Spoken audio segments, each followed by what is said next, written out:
My whole life, people told me the first weapon chooses your future. A blazing sword meant glory, a staff meant wisdom, a spear meant courage, a shield meant you were the kind of person who stood in front and got hit until everyone else looked cool. So when the awakening bell rang above the academy hall, I watched everyone rush toward the glowing altar like a crowd, trying to grab free food before a monster ate the buffet. Magic swords floated in the air, each one wrapped in fire, lightning, frost, wind, poison, holy light, and whatever else the rich kids had paid tutors to dream about. The blades sang, the air shook. The floor tiles trembled, like even the building wanted to kneel. Grant grabbed a red sword with a dragon carved down the middle, and the blade lit up so bright half the hall shouted. He turned, flipped his hair, and smiled at me like he had personally invented sunlight. Serena reached for a thin blue blade that looked almost invisible, and a cold ring spread under her feet. The air became sharp. Every candle in the hall froze solid, and when she lowered her hand, even the teachers were staring. Then it was my turn. I walked up with my palms sweating and my heart punching my ribs. I was ready for anything. Fire sword, wind sword, shadow sword, gravity sword, even a spoon sword if it came with enough damage. But the altar went quiet. No sword floated toward me. No flame answered. No music played.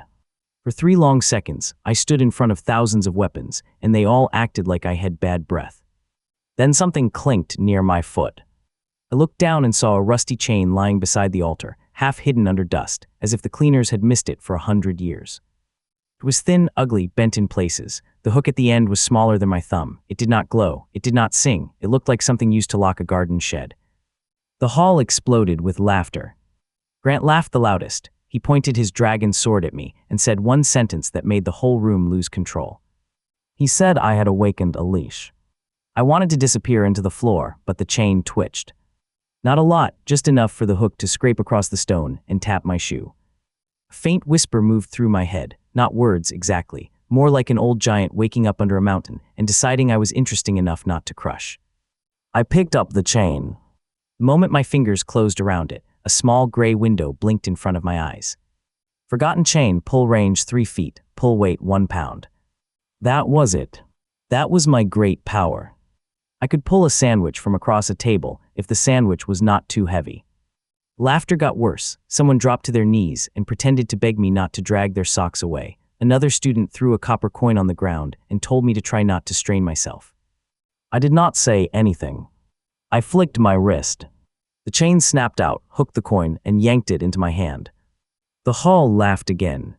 But I noticed something. The hook had not touched the coin.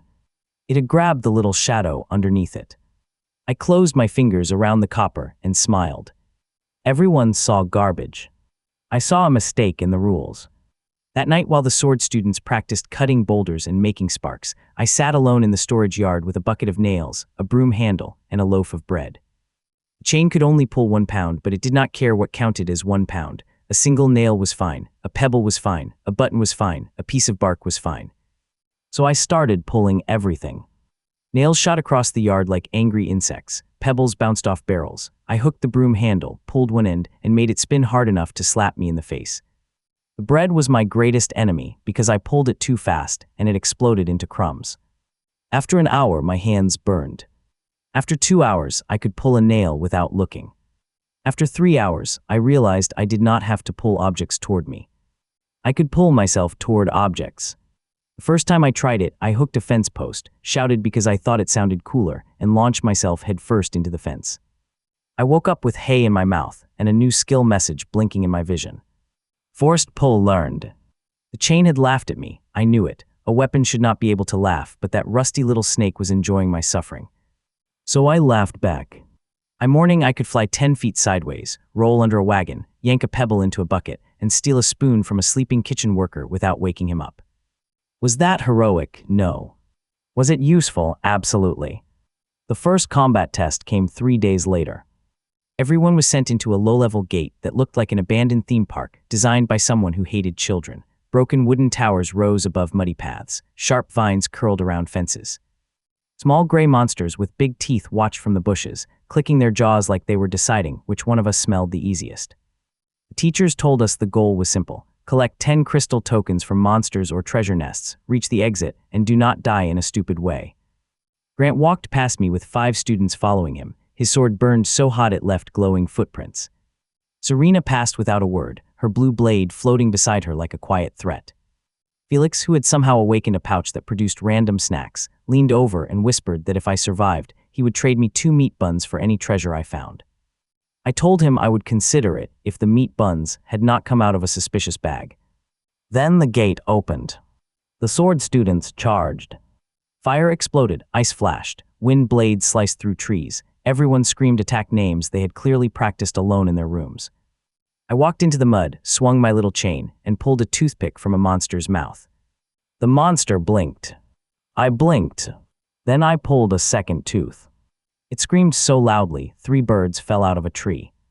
That was when I understood my future. I did not need to hit hard. I needed to hit weird. The monster lunged at me. I hooked the buckle on its belt, pulled, and its own pants dropped around its ankles. It tripped, face-planted into mud, and coughed up a crystal token. Another monster raised a club, so I pulled the nail holding the club head in place. The head flew off, bounced against a tree, and knocked out the monster behind it. One creature tried to bite me, and I yanked a pebble into its open mouth. Choked, stumbled backward, and fell into a thorn bush. Another tried to sneak behind me, so I pulled a vine from the ground and let the vine slap it across the face. Was I winning with honor? Not even close. But the tokens kept falling. The other students noticed fast. At first they laughed because I was fighting like a kitchen accident. Then one of them watched me pull the pin from a monster's wooden shield, collapse the whole thing onto its feet, and collect 2 tokens while it danced in pain. The laughter stopped. By the time I had 8 tokens, Grant had only 7. That bothered him. I could tell because he stopped posing. He ordered his followers to spread out and block my path. They were not allowed to attack another student directly during the test, but accidents happened in gates all the time. A flame here, a loose branch there. A monster conveniently pushed toward the guy with the rusty chain. Grant looked at me and smiled like he had already written my defeat in his head. I smiled back because he had made the oldest mistake in the world. He thought my chain was weak because it could not overpower him. But it did not need to overpower him. It only needed to make him do something stupid. I walked straight toward a treasure nest hanging under a broken tower. 3 monsters slept below it. Grant raised his dragon sword and sent a wave of fire just close enough to scare the monsters awake. They jumped up and charged at me. The other students gasped. Grant shrugged like it had been an accident. I flicked my chain toward the tower. The hook caught one tiny rusty nail. That nail was holding a cracked support beam. The beam was holding the tower. The tower was holding an entire nest of loose rocks, broken boards, and monster eggs the size of melons. 1 pound.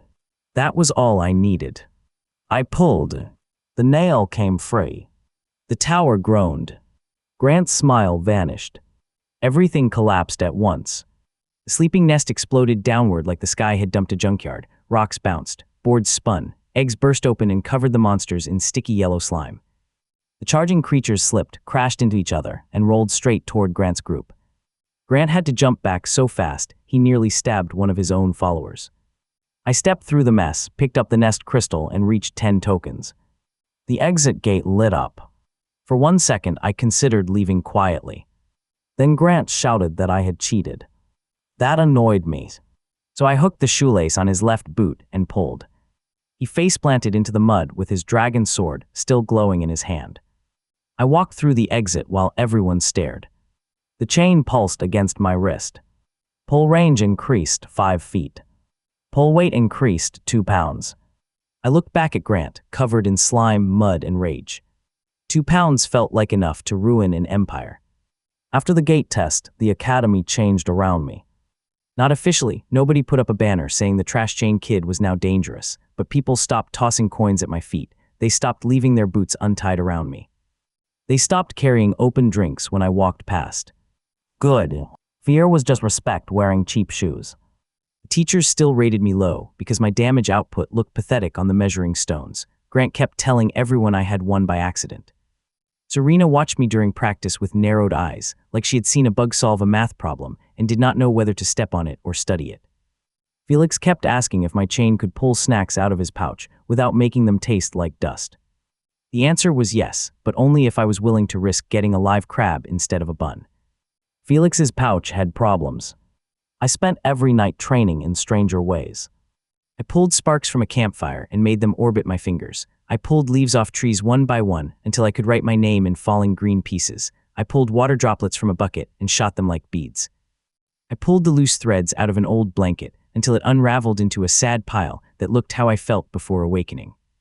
The chain slowly lost its rust. Not all at once, just one link at a time.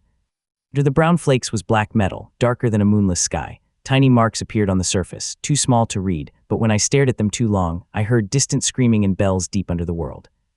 Normal weapons did not do that. Normal weapons did not whisper when the stars came out.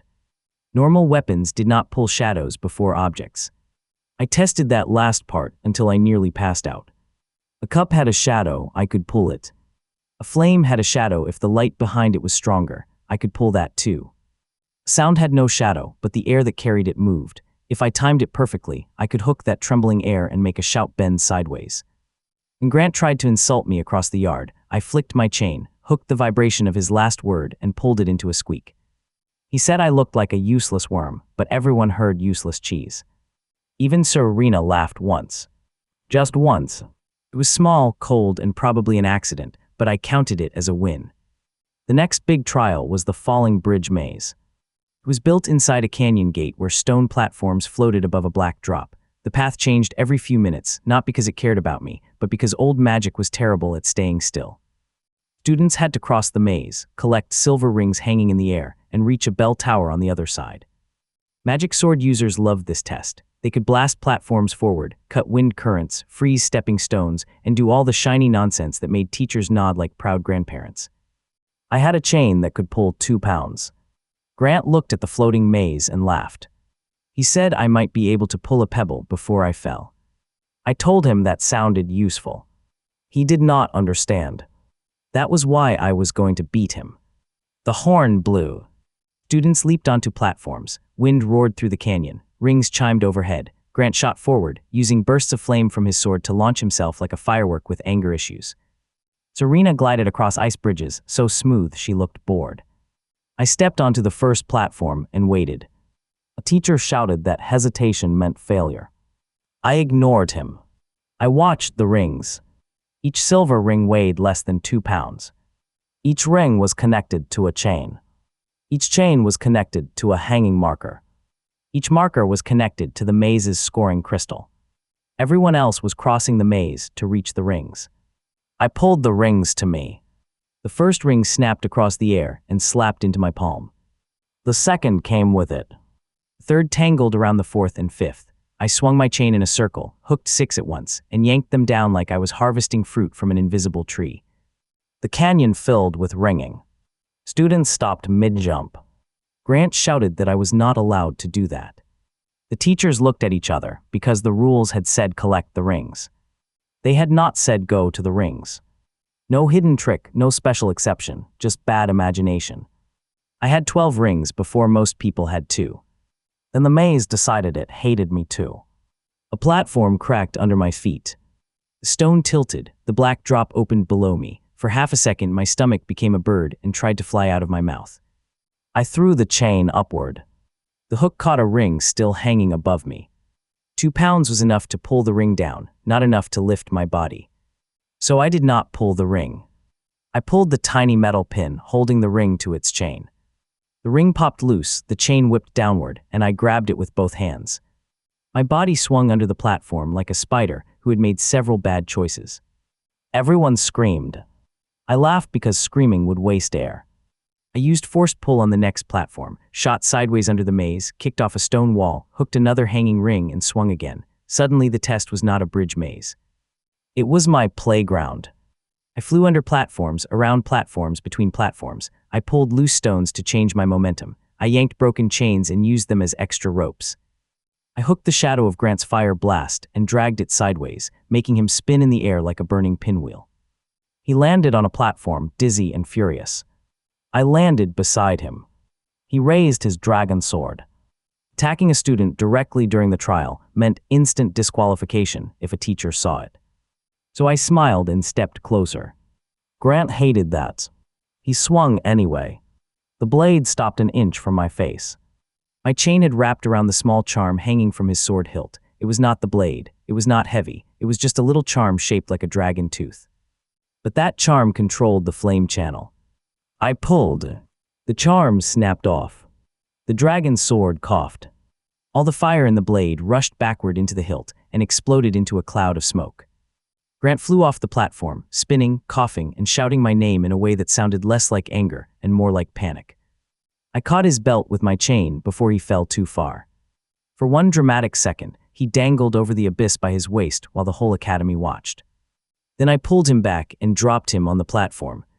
I did not save him because I was kind. I saved him because now he owed his score to me, and that was funnier. At the bell tower, I dumped 47 rings into the scoring basin. The teachers stared. Serena arrived with 21. Grant arrived with 1 because one had gotten stuck in his sleeve while he was spinning. Felix arrived late, riding a floating platform backward and eating something that glowed purple. My chain pulsed again. Pull range increased 20 feet. Pull weight increased 10 pounds. New property awakened, echo hook. I did not know what echo hook meant.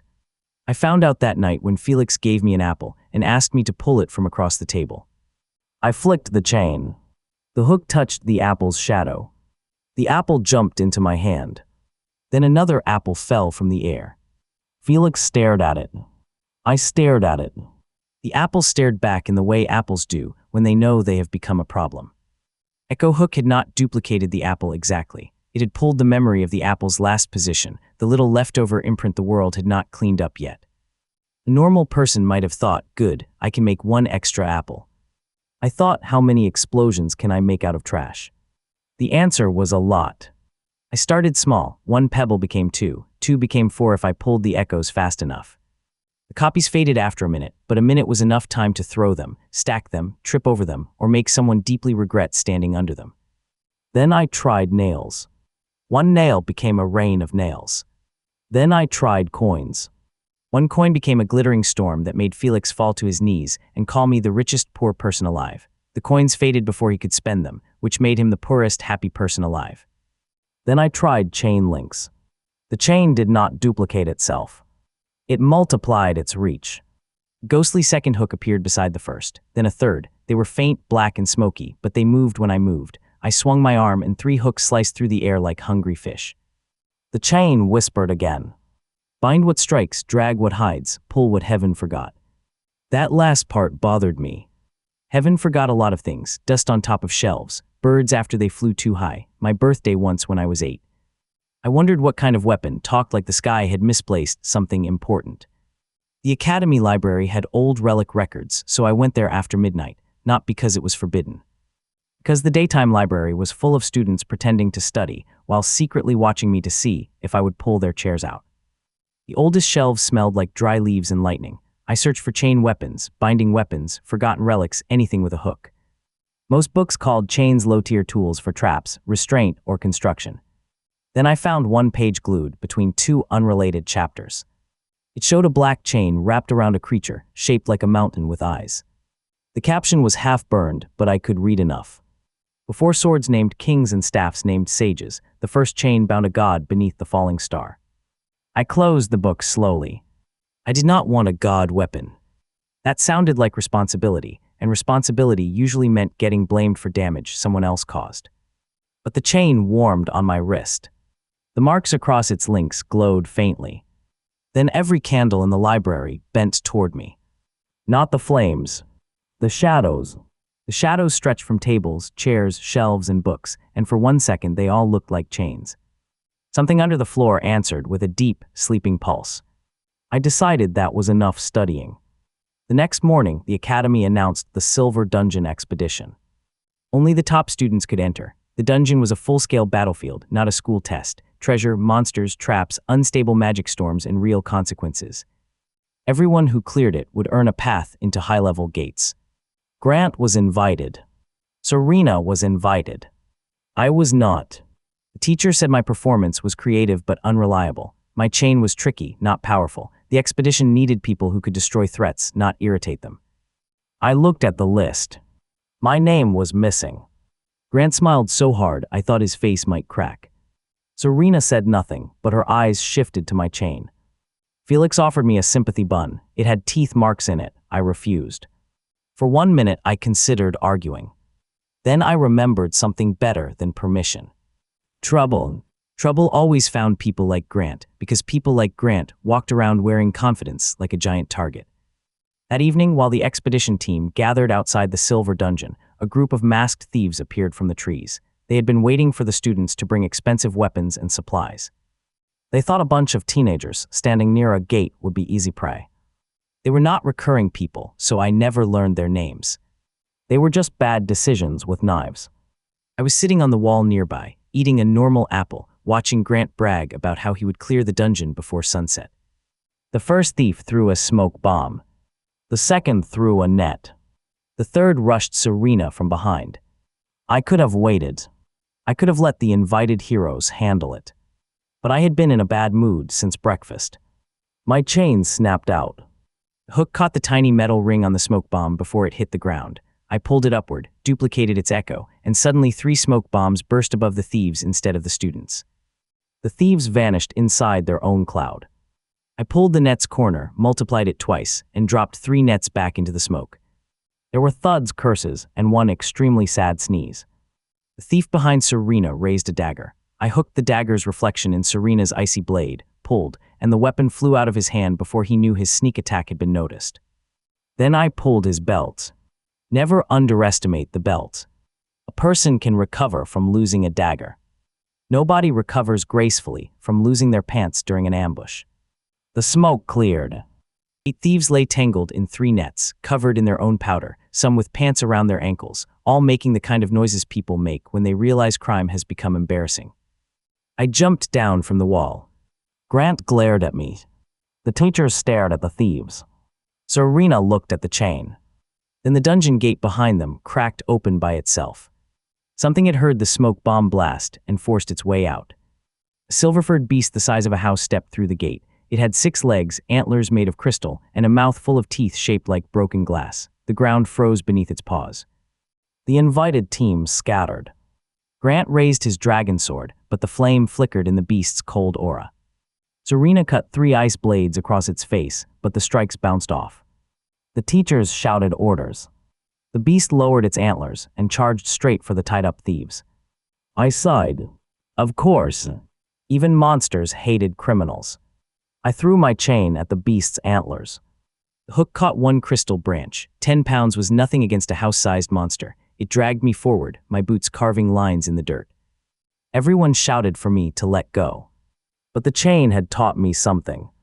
If I could not pull the beast, I could pull something smaller. The antler was not one solid piece. It was made of hundreds of thin crystal plates. Each plate trembled with cold magic. I pulled 1 plate. It snapped free. The beast roared. I pulled the echo of that plate. 1 plate became 2, 2 became 4, and the copies spun around my chain like jagged moons. I threw them into the ground under the beast's front legs. Crystal spikes erupted from the dirt, not because I had created magic, but because the beast's own cold plates carried its freezing power. It slipped. 6 legs became 6 problems. The creature crashed face first into the ground and slid 20 feet, stopping inches from the thieves. I flicked my chain around its muzzle, hooked the shadow inside its open mouth, and pulled downward. Its jaw slammed shut. Serena did not waste the moment. Her blade flashed, cutting the ice aura around its throat. Grant, desperate to look useful, stabbed his dragon sword into the exposed gap. Fire roared. The beast collapsed. For 3 seconds, everyone was silent. Then Felix, standing far behind a tree, shouted that my leash had just walked the dog. I should have been annoyed, but honestly, he was right. The teachers added my name to the expedition list. Grant looked like he had swallowed a lemon made of nails. The Silver Dungeon swallowed us an hour later. Inside, the sky was underground. I know that sounds impossible, but gates do not care about normal words. The dungeon ceiling looked like a silver night sky, full of fake stars that dripped light like melting wax. A forest of white trees grew from black water. Every branch held crystal fruit. Every fruit had something moving inside it. The path was a thin strip of stone above the water. The teacher said the goal was to reach the central shrine, destroy the core beast, and leave before the dungeon tide rose. I heard central shrine and core beast. My chain heard fruit. 1 crystal fruit weighed about 9 pounds. I pulled 1 down. It hit the path, cracked open, and released a fist-sized silver fish with wings. The fish looked at me like I had ruined its day. Then it opened its mouth and fired a needle of light. I dodged. The needle punched through a tree. Felix whispered that maybe we should not touch the fruit. I pulled another one. Felix asked why I was like this. Because the fish fired light needles, and light needles sounded useful. The second fruit broke, another flying fish popped out. I hooked its tail before it attacked, spun it around, and aimed it at a lurking monster in the black water. The fish fired. The water monster exploded upward, screeching, with a light needle stuck in its eye. I pulled the fish's echo. Another silver fish appeared for 10 seconds, confused but angry. I aimed both fish at the water. 2 needles flashed. 2 monsters floated up. The team stared.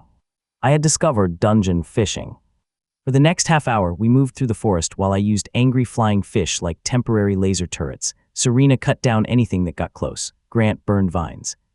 Felix somehow found a way to roast crystal fruit without releasing fish, which made no sense and tasted like spicy glass.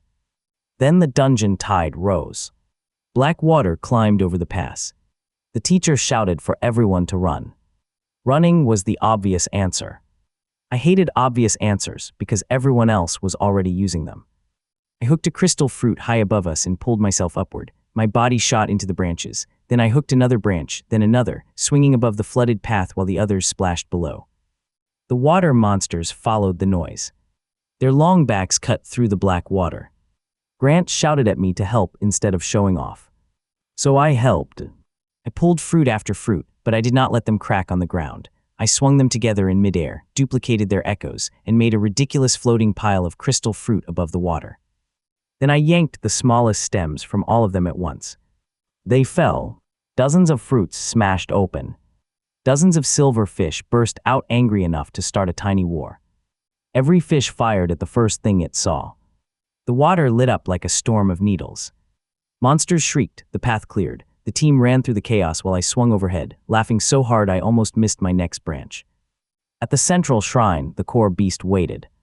It was a white elk with a human mask and roots growing from its back. Its antlers touched the fake stars on the ceiling. Each step made the black water rise. Each breath turned stone into silver dust. The teacher ordered a formation. Grant charged before the order finished. Of course he did. His dragon sword struck the elk's leg, and fire burst across its white hide. The elk did not move. It looked down at Grant with that blank human mask. Then one root whipped out and slapped him through 3 trees. Serena's ice blade carved deep lines into the roots, but new ones grew instantly. Other students attacked with wind, lightning, and flame. The core beast absorbed it all. The fake stars above it shone brighter with every spell. I watched the stars. The beast was not healing from its body. It was pulling power from above. A chain user notices pulling.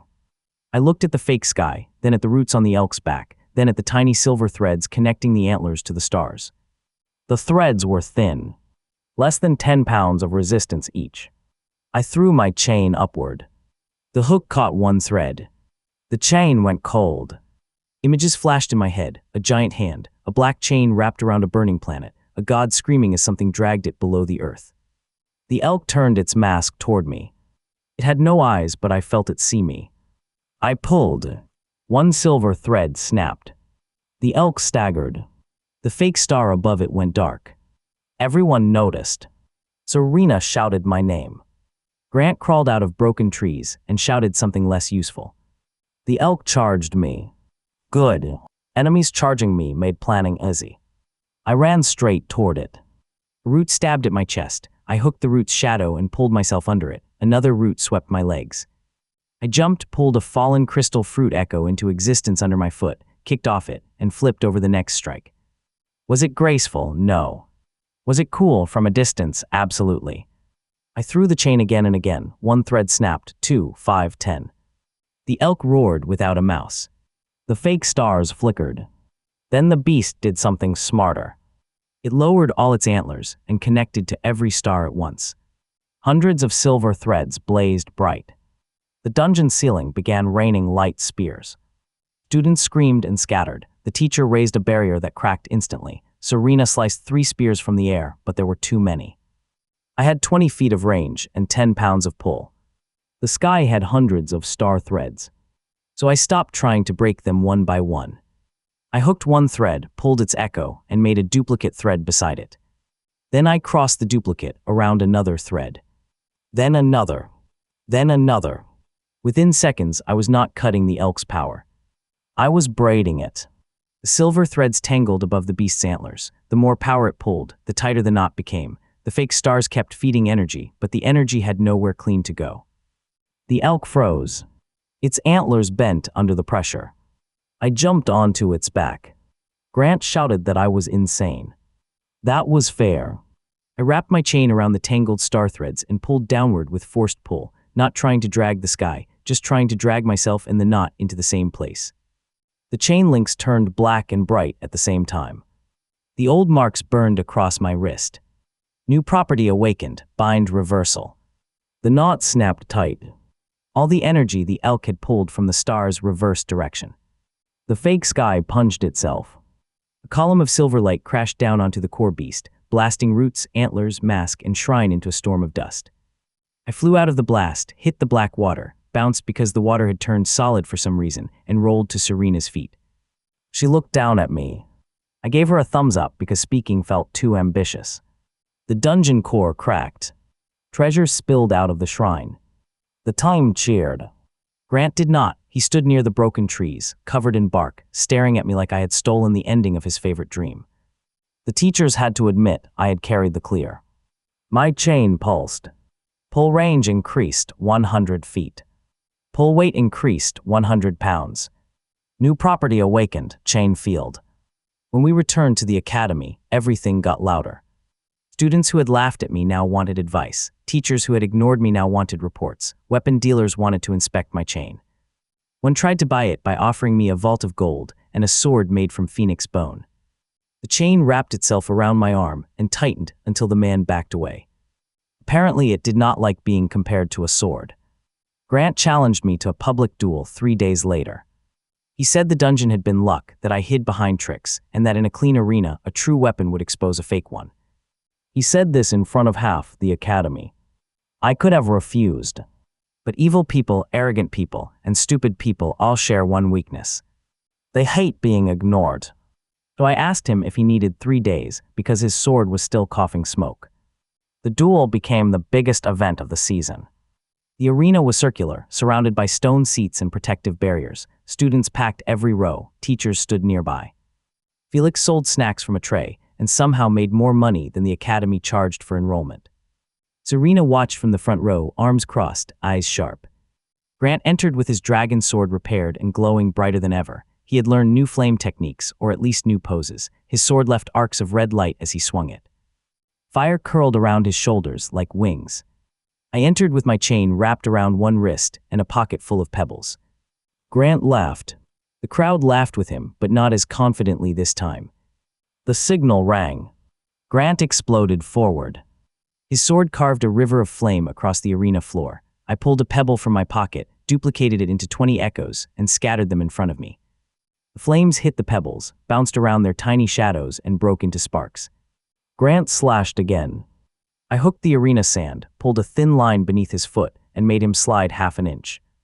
Half an inch does not sound like much. Half an inch is the difference between a heroic charge and a man swinging at empty air while his own momentum betrays him. His sword missed my ear. I hooked the tassel on his hilt and pulled. He remembered the last time and twisted away, protecting the charm. Good. That meant he was thinking about the wrong hand. My echo hook shot from the left, caught a loose thread on his sleeve, and yanked. His arm jerked outward. The dragon sword's fire blast shot sideways into the barrier and exploded against the teacher section. No one was hurt, but 3 teachers lost their eyebrows. The crowd roared. Grant's face went red. He used his real technique then. The dragon sword split into 3 flaming blades, all connected by streams of fire. He spun them around himself, turning into a cyclone. The arena floor melted. Heat hit my face. My pebbles evaporated before they landed. For the first time, I felt real danger.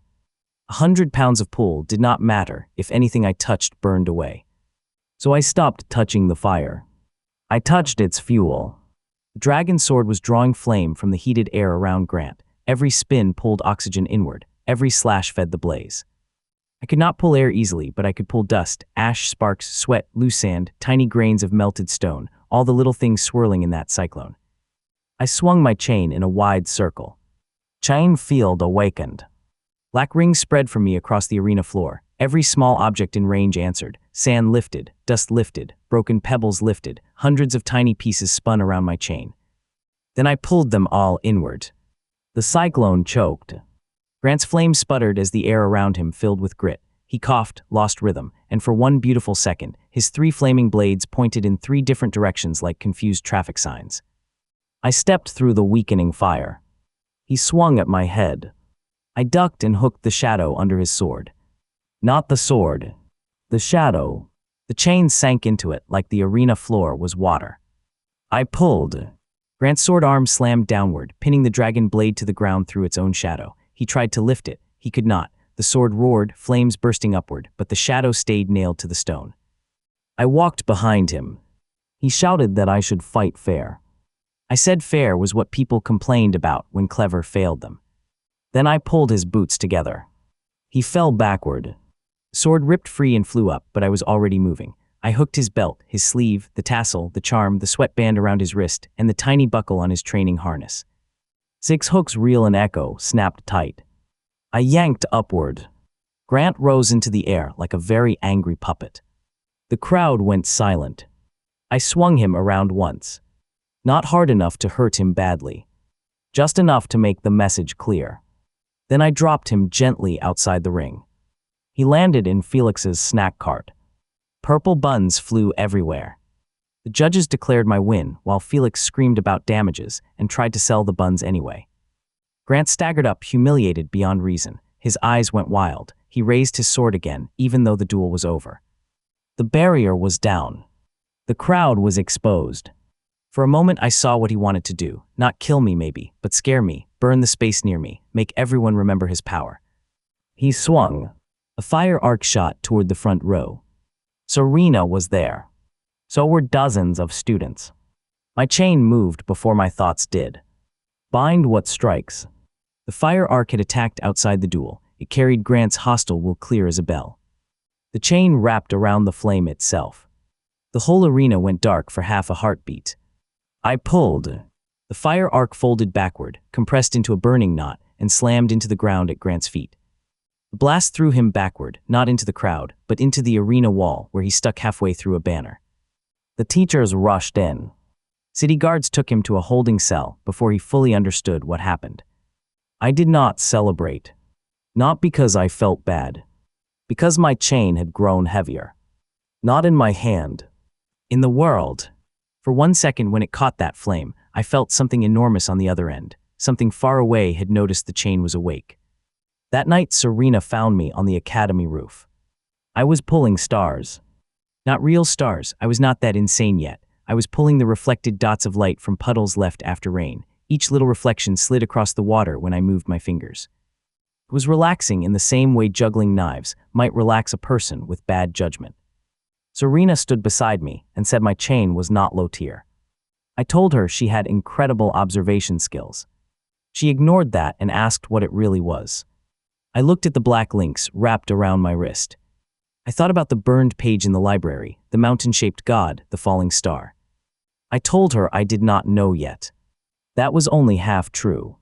I knew enough to be worried. Serena did not ask to join me. She did not offer to heal me, guide me, or become my shadow. She just said that powerful weapons attract powerful idiots, and I seemed talented at making idiots angry. I told her that was my second ability. She almost smiled again. The next threat arrived sooner than expected. Derek controlled the Undercity beneath the Gate District. He was not some loud brute swinging metal around for attention. He was worse. He was a collector. He collected relics, monsters, awakened weapons, forbidden potions, and people who knew too much. His men smuggled cursed items out of gates and sold them to anyone with enough coin and a low enough conscience. After my duel, word spread that I had a chain that could bind attacks and pull shadows. Derek wanted it. He did not send a polite letter. He did not send an offer. He sent bait. 3 criminals attacked Felix on his way back from the market. They grabbed his snack pouch, knocked over his cart, and dragged him into an alley, loudly enough for half the street to hear. That was their first mistake. If you want to lure me, do not touch my food source. Their second mistake was leaving a trail of dropped snacks. Felix's pouch produced strange food, but it was extremely recognizable. One alley had purple crumbs, another had a pancake shaped like a fish, a third had a steaming dumpling trying to crawl away. I followed the trail into the Undercity. The tunnels below the Gate District were old maintenance paths turned into markets, hideouts, monster pens, and bad ideas. Lanterns hung from chains, water dripped from the ceiling. Every shadow looked like it had teeth. Perfect place for me. My chain loved shadows. I found the first guard leaning against a door, spinning a knife. He told me I was expected. I told him his knife was nervous. He looked down. I pulled the knife from his fingers, duplicated it twice, and pinned his sleeves to the wall with 3 blades before he blinked. Then I pulled the door latch from the other side. The door opened inward and hit him in the face. Inside, 4 more guards waited with crossbows. They fired. Bind what strikes. My chain split into echo hooks and caught the bolts midair by their shadows. I twisted my wrist, and every bolt spun around me, multiplied once, then shot back into the floor between their boots. 8 bolts, 8 pairs of pinned shoes. They fell like trees. I walked over them and asked where Felix was. One of them pointed with his chin. Good choice.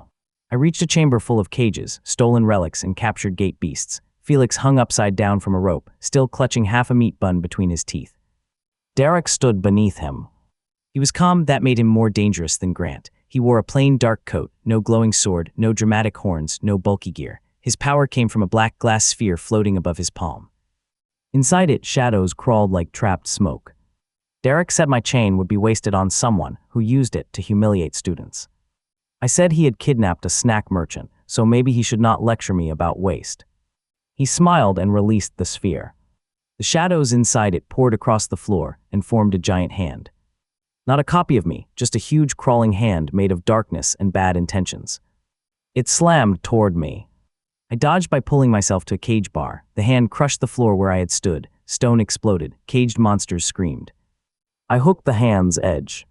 The chain sank in, then slipped. The shadow was too heavy. Derek laughed. He said his sphere contained the compressed darkness of a collapsed gate. It weighed more than a building in magic terms. Magic terms were annoying. But the hand still had fingers. Fingers had joints. Joints had gaps. Gaps had edges. Edges were invitations. I threw 3 echo hooks. One caught the space between 2 shadow fingers. Another caught a crack in the stone under the hand. The third caught the rope holding Felix. I pulled all 3 in different directions. Felix dropped, the hand slammed down, and its own fingers struck the floor around him instead of on him. Felix rolled, still chewing. I shouted for him to run. He shouted that he was trying, but the bun was sticky. Derek sent the hand after him. Exactly what I wanted. I pulled the latches on every monster cage. The chamber erupted. Small beasts, winged snakes, horned rats, and one huge toad with glowing warts burst out at the same time. They did not care about me. They saw Derek, his guards, the shadow hand, and freedom. Chaos became a physical object. The shadow hand swatted beasts. Guards ran. Felix hid behind a cage and accidentally fed the giant toad a spicy bun, which made it breathe fire for no reason nature should allow. Derek's calm cracked. I used the noise to move. I pulled myself up a chain hanging from the ceiling, swung across the chamber, and landed on a stack of stolen crates. The shadow sphere floated near Derek's shoulder, feeding the giant hand. Could I pull the sphere? No, too heavy. Could I pull the tiny metal cap sealing the sphere's top? Yes. I hooked it. Derek noticed too late. I pulled. The cap popped free. All the compressed darkness inside the sphere inhaled. Then it exhaled. The giant hand lost shape, collapsed into a flood of black smoke, and rushed toward the nearest open container. Unfortunately for Derek, the nearest container was the spicy bun giant toad. The toad swallowed the smoke. Its eyes turned purple. Everyone stopped. The toad burped a shadow flame that carved a perfect circle in the wall. Felix whispered that he had created a legend. Derek tried to run. I did not let him. He had attacked Felix, he had caged monsters, he had collected people and weapons like toys. Bind what strikes. My chain remembered. I hooked the shadow under Derek's feet and pulled it backward while pulling his coat forward. He flipped so hard his shoes stayed in the air longer than he did. Then I duplicated the cage door echoes. Black ghost doors appeared around him, snapping shut one after another. A real cage was too far away, so I made the memory of cages do the work until the guards arrived. Derek slammed against invisible bars, furious but trapped. I dragged him, his men, and the stolen relics to the surface one chain length at a time.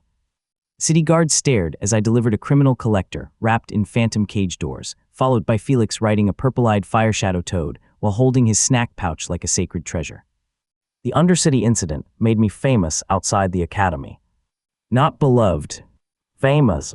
There is a difference. Beloved means people wave. Famous means people whisper, lock doors, and wonder if you can pull the fillings from their teeth.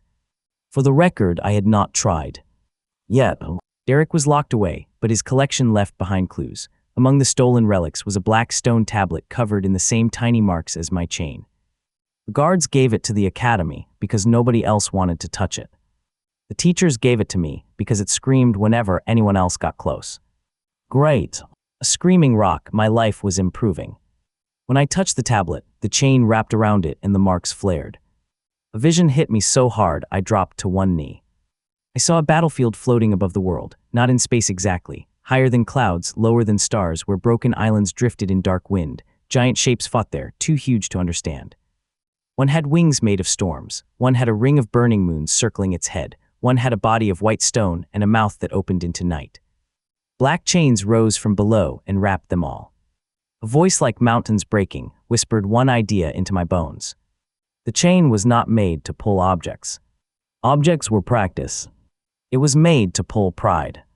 It was made to pull power away from things that thought they could never fall. When the vision ended, my range had changed. Pull range increased 500 feet. Pull weight increased 1,000 pounds. New property awakened, heavenly anchor. I stood up laughing because if I did not laugh, I might think too hard about the fact that my weapon once fought gods. Grant was gone from the academy for a while after the duel. Serena trained harder. Felix added chain-shaped pastries to his menu and got sued by nobody because nobody wanted to argue with the guy whose friend had dragged Derek to jail. I should have rested. Instead, I tested heavenly anchor on a rainy day. The first thing I pulled was a cloud. Not the whole cloud, that would be impossible, probably. I hooked a hanging line of rain and pulled it sideways. The rain bent. A curtain of water slid across the training yard and dumped itself on Grant's empty practice dummy. Then I pulled thunder. Not the sound, the charged air just before it cracked. My chain snapped upward, grabbed something invisible and sharp, and dragged a lightning bolt 3 feet to the left. It hit a stone pillar instead of the tree. The pillar exploded. I decided to be more careful for about 4 minutes. Then I tried pulling a rainbow and accidentally made it slap Felix in the face. He said it tasted like lemons. I did not ask why he knew that. The academy announced the next challenge at the worst possible time. A high-level gate had opened above the old quarry, and the top students were invited to assist veteran hunters in clearing the outer zone. The inner zone was off-limits, too dangerous, too unstable. Too likely to turn brave people into stains. So obviously, something in the inner zone stole the quarry workers during the night. Not all of them, just enough to force a rescue. The veteran hunters went in first. They did not come back. The teachers argued, the students panicked. The gate pulsed red over the quarry like a wounded eye. I looked at Serena. She looked at me. Neither of us said the obvious. We were going in. Felix tried to come too. I told him no. He said he had snacks. I told him that was exactly why he had to stay alive outside. He handed me a bag of emergency buns, and one of them hissed at me. I put it in my pocket anyway. The quarry gate opened into a desert of glass. Every grain of sand was clear and sharp. The sky was black, full of slow-moving red comets. Broken mining carts lay half-buried in crystal dunes. In the distance, a tower made of fused bones leaned against a cliff. We heard shouting from inside. Serena and I crossed the glass desert fast. She cut wind walls to block the sharp sand. I pulled myself from broken cart to broken cart, using heavenly anchor to hook distant metal beams and launch forward like a human harpoon. Monsters rose from the dunes. They looked like wolves made of glass shards. Sunlight from the red comets passed through them and scattered into blades. Serena sliced the first 2 apart. 3 more leaped at me. I threw one chain hook upward, caught a red comet trail and pulled.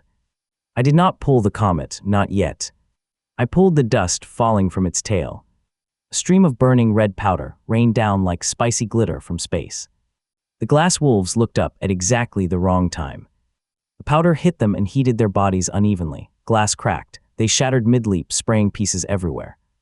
I pulled the shards into a spinning ring around me, duplicated the echoes, and launched them at the next wave. Glass fought glass. The dunes became a blender. Serena stared at me and said nothing.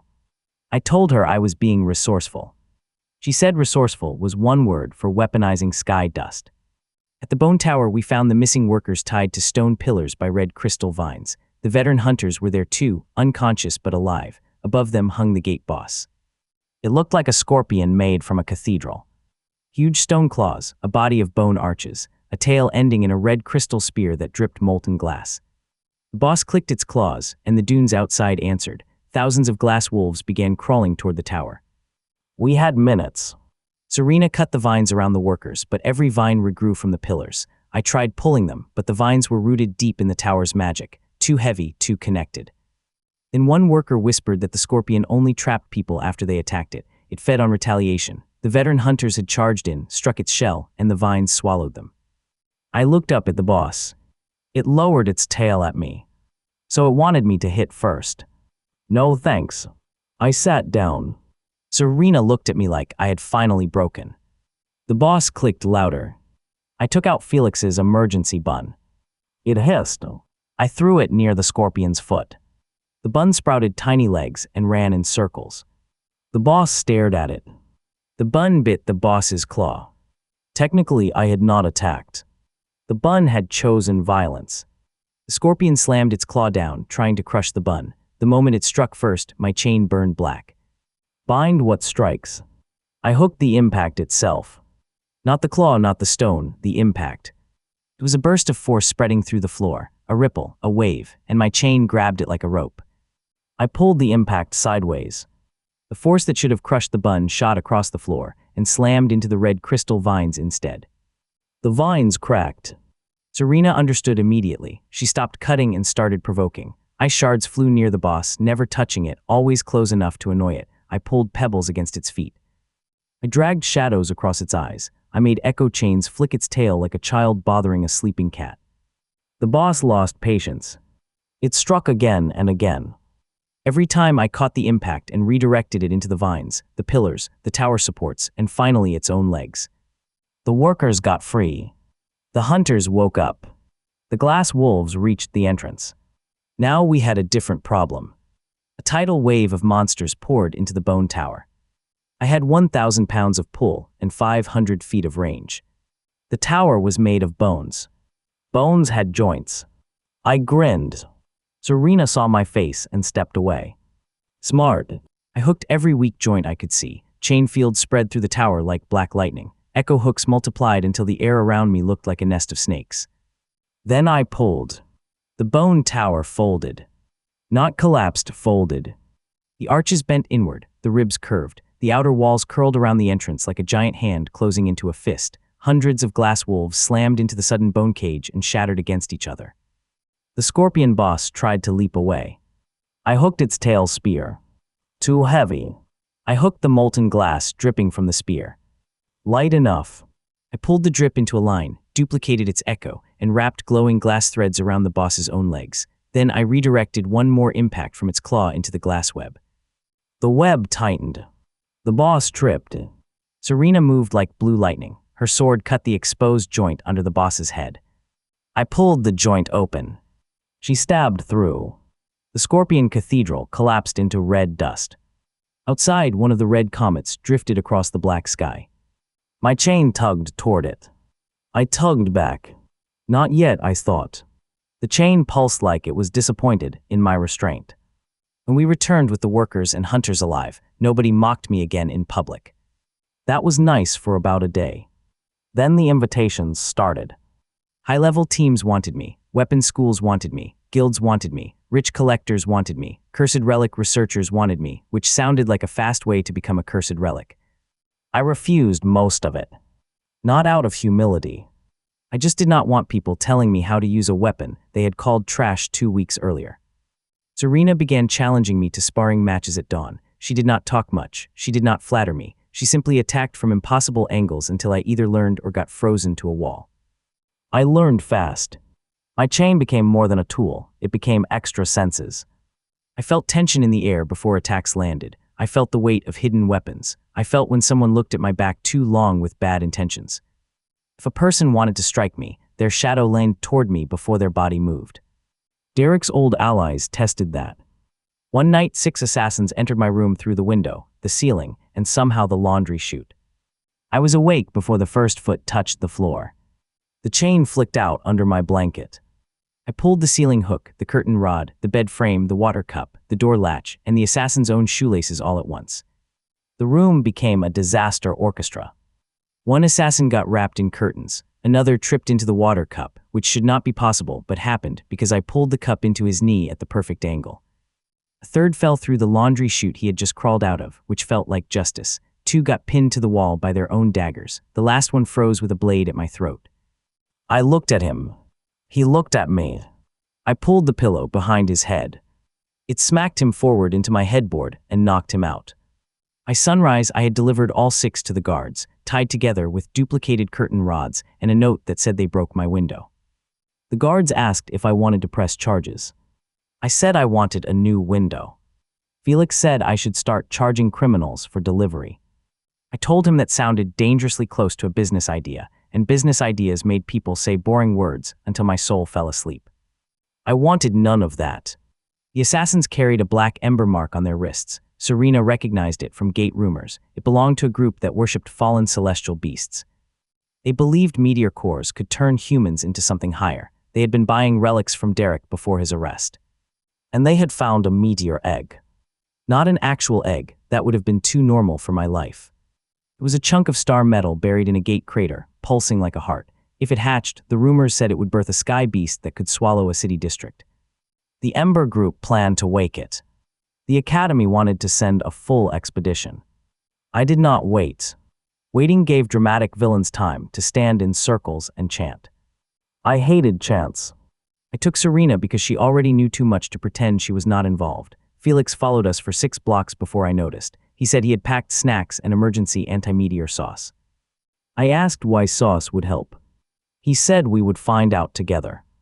That was the opposite of comforting. Meteor Crater Gate was hidden inside a ruined observatory. The dome had cracked open, and the telescope pointed straight into a swirling hole of purple light. We stepped through and landed on a floating island above an endless storm. Below us, clouds rotated around a glowing crater. In the center of the crater floated the meteor egg, black and red, covered in veins of fire. Around it stood dozens of ember cultists. I never learned their names. They were chanting. Of course they were chanting. I immediately hated them. The island had no easy path down. Broken bridges floated between chunks of stone. Gravity pulled in strange directions. Some rocks fell upward, some drifted sideways, some spun like they had given up on being useful. Serena said we needed a plan. I said I had one. She asked if it involved falling. I said only at the beginning. Then I jumped. The storm swallowed me. Wind punched my ears. Purple lightning cracked below. I threw my chain at a floating bridge chunk, pulled myself sideways, kicked off a falling rock, hooked an upward waterfall, and slingshotted around a spinning tower fragment. By the time the cultists noticed me, I was already above them. I pulled every loose stone I had passed on the way down. Not one at a time. Chain fields spread through the storm. Hundreds of rocks answered, dragged behind me by black lines. Echo Hook doubled the smaller ones. I fell toward the crater with a ridiculous tail of debris, like a comet made of bad decisions. The cultists looked up. Their chanting became screaming. I landed on the meteor egg and slammed the chain into its surface. The rocks crashed around me in a circle, not hitting the egg, but burying the cultists up to their necks in floating rubble. Serena arrived seconds later, skating down a bridge of ice she formed in midair. Felix arrived clinging to a floating door, yelling that he regretted friendship. The meteor egg pulsed under my feet. My chain wrapped around it. The egg was far too heavy. It was not just metal, it had sky weight, ancient weight, the kind of weight that made mountains feel temporary. The cult leader, who remained unnamed because he did not earn one, laughed from behind the rubble and said the egg could only be awakened, never moved. People kept saying things could not be moved around me. It felt like an invitation. I could not pull the egg. But the egg was covered in fire veins. Each vein pulsed separately. Each pulse had rhythm. Rhythm could be hooked. I closed my eyes and listened with the chain. Boom! The meteor heart beat once. I pulled the tiny gap after the beat. Boom! I pulled again. Boom! Again. The rhythm stumbled. Serena held off the cultists who had started breaking free. Felix threw snacks at anyone who got close, and some of the snacks exploded into sticky foam. I decided not to question that blessing. The meteor egg beat faster.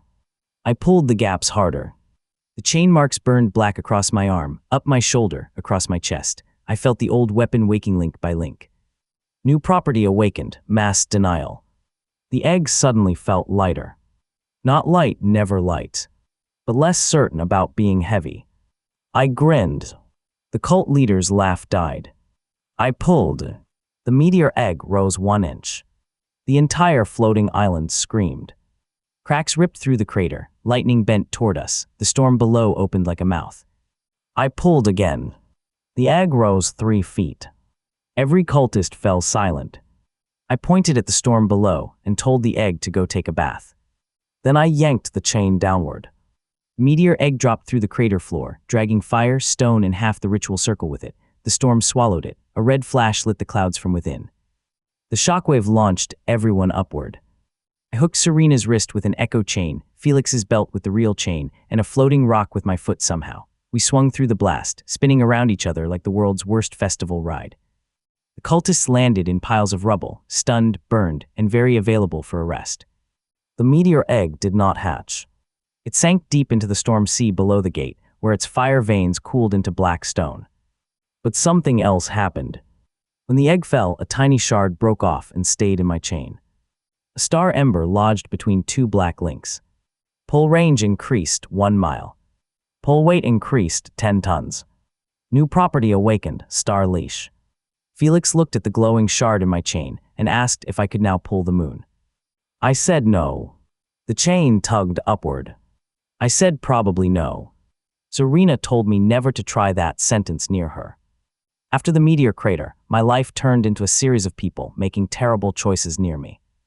A monster broke loose from a gate market, so I pulled every hanging sign in the street, turned them into a spinning fence, and herded it into a fountain until guards arrived. A gang tried to rob an awakened weapon shop, so I pulled the shelves out from under the swords, duplicated the scabbards, and buried the robbers under a mountain of empty weapon cases. A flying beast attacked the academy tower, so I hooked the bells, pulled them all at once, and hit it with a sound wave so loud it forgot how wings worked.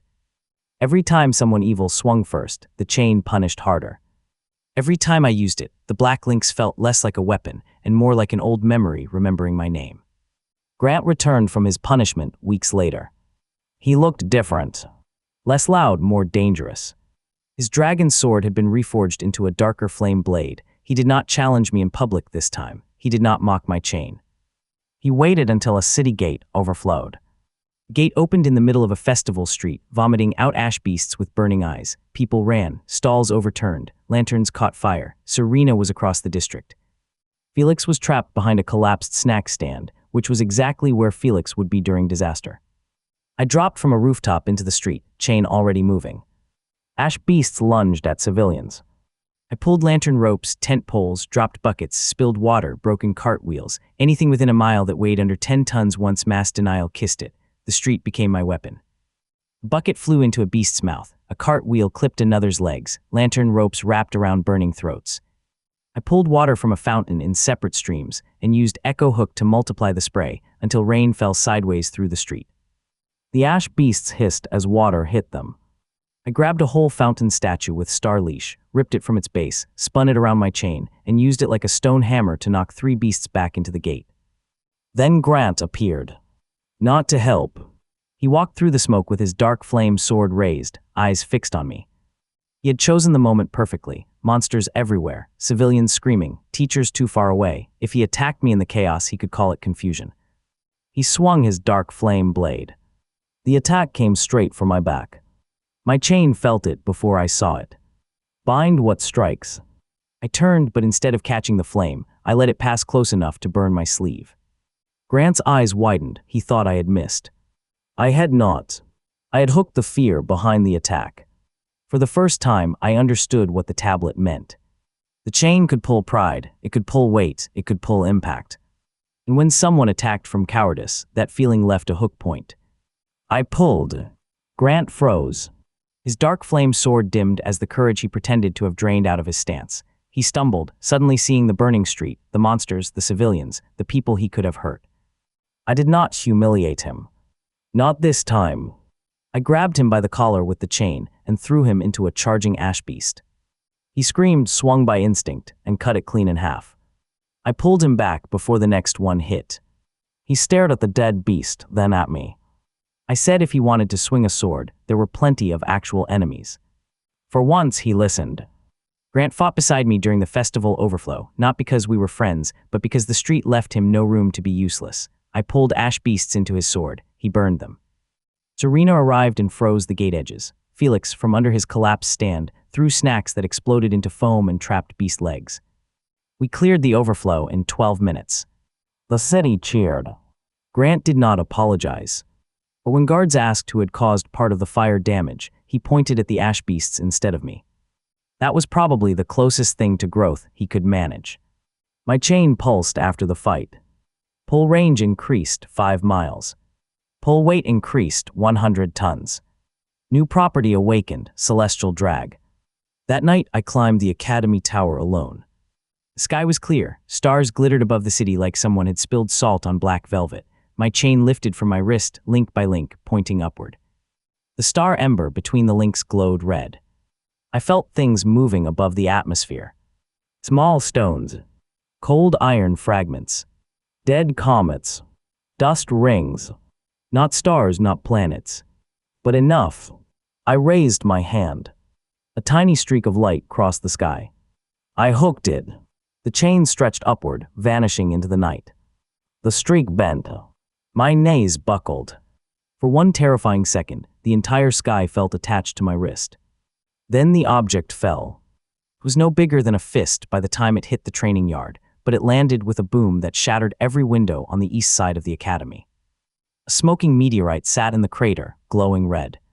Teachers ran outside in nightclothes. Students screamed. Felix appeared with a frying pan and asked if it was edible. Serena looked from the crater to me to the chain. She said my restraint needed supervision. I said I had only pulled a small one. The teachers banned me from looking at the sky during school hours. That lasted until the sky looked back. 3 nights later, every gate bell in the city rang at once. Not one gate opening. Many. Small tears split the air above rooftops, alleys, towers, and streets. From them fell black feathers burning with blue flame. The feathers touched stone and grew into birds made of smoke and bone. The first wave hit silently. No roaring, no dramatic screeching. Just hundreds of shadow birds diving from every direction, stabbing with beaks like spears. The academy shield rose over the campus. The city guard lit barrier towers. Hunters raced through the streets. I stood on the roof and felt the chain tremble. The birds were not random monsters. They were scouts from something higher. Actual monster searchers, winged and vicious. And they were searching for the chain. One dove at me. I let it get close. It struck. The chain wrapped around its beak, and bind reversal snapped the force backward. The bird folded into black smoke. Another attacked, then 10, then 50. I stepped off the roof. Not because I had a safe landing. Because safe landings are for people who are not trying to look cool. I threw the chain upward, hooked the academy bell tower, pulled myself sideways, then hooked a falling feather and used its burning trail as a rope. I flew through the air while shadow birds chased me, dragging a ribbon of blue flame behind my chain. The city below burned in patches. People were trapped in streets, a bridge was collapsing, a school dorm had birds drilling through the shield. I needed to be everywhere. So I cheated. Echo Hook could duplicate small objects. Shadow birds turned into feathers when destroyed. Feathers were small. I caught one feather, duplicated it, and pulled its burning echo into the shape of a hook, then another, then another. For a minute, I had dozens of flaming blue chain echoes whipping around me like a storm. Each one could not last long, but long enough to grab birds by their shadows and slam them into each other. I became a spinning disaster above the rooftops. Birds dove at civilians, and I pulled market awnings upward into shields. Birds attacked the guard towers, and I pulled loose roof tiles into flocks of stone blades. Birds gathered into a huge smoke wing above the plaza, and I pulled every fountain in range at once, twisting water into a rising spiral that punched through the formation. Serena moved below, cutting frozen paths for people to escape. Grant burned birds from the sky with controlled arcs, no longer swinging blindly. Felix used his pouch to produce glowing seeds that sprouted into rubbery vines, which trapped 3 birds and also 1 confused horse. The attack kept growing. The tiers above the city widened. The giant shadow beak pressed through the largest tier, big enough to bite a tower in half. The creature behind it was trying to enter. My chain did not whisper this time. It growled. I felt its old purpose awaken through my bones. Bind what descends. I threw the chain at the giant beak. The hook crossed 5 miles in a blink, anchored to the edge of the tier, and wrapped around the monster's lower jaw. The force hit me like a mountain falling in reverse. My feet cracked the rooftop. Blood filled my mouth. Too heavy. The thing was not fully in the world, but its will weighed more than anything I had pulled. Then I saw the trick. The creature was pushing through the tier by using its own flock as anchors. Every shadow bird below was a nail holding the rip open. I did not need to pull the giant. I needed to pull the nails. I spread chain field across the city. Every remaining shadow bird had a feather shadow touching the ground, the walls, the roofs, or the air. I hooked those shadows all at once. The chain links screamed. 100 birds resisted. 200. More. I pulled. The birds froze midair. For 1 second, the city went silent. Then every shadow bird shot upward like a reverse meteor shower, dragged by black chain lines into the giant tier. A huge beak thrashed as its anchors ripped free. Serena froze the tier edges. Grant sent a flame spiral into the flock. Felix threw a bun that became a balloon for reasons nobody had time to understand. I pulled harder. Birds slammed into the giant beak from below, jamming the tier with their own bodies. The creature screamed. The sound cracked rooftops. I smiled with blood on my teeth and hooked something above the clouds. A meteor shard. Not fist-sized this time. Wagon-sized. Celestial drag caught it. The sky flashed. A red line appeared high above the city. Everyone looked up. The monster looked up too. Bad habits. I pulled down. Meteor came screaming through the clouds, wrapped in fire, aimed not at the city but at the open tier. I used every chain echo I had to angle its fall, pulling debris, wind, and blue feathers into a guiding tunnel. The meteor struck the giant beak. The tier exploded upward. Blue fire scattered like rain. The monster was thrown back into whatever sky hole had sent it, the rip sealed with a sound like a slammed door. The shockwave hit the city shield and rolled across the rooftops. I flew backward, crashed through 3 laundry lines, and landed in Felix's snack cart for the 2nd time in my life. He looked down at me. I told him his cart had excellent cushioning. He said I owed him a new cart, a new roof, and possibly a new horse. The city survived. The academy stopped calling my chain a relic. They started calling it a calamity weapon. I liked relic better. Calamity weapon made me sound like I should come with warning labels. The meteor strike changed everything. High gates that had ignored our city began to stir. Ancient beasts moved in distant skies. Old ruins opened under moonlight. People who collected forbidden knowledge started whispering the same phrase over and over. The god-binding chain had returned.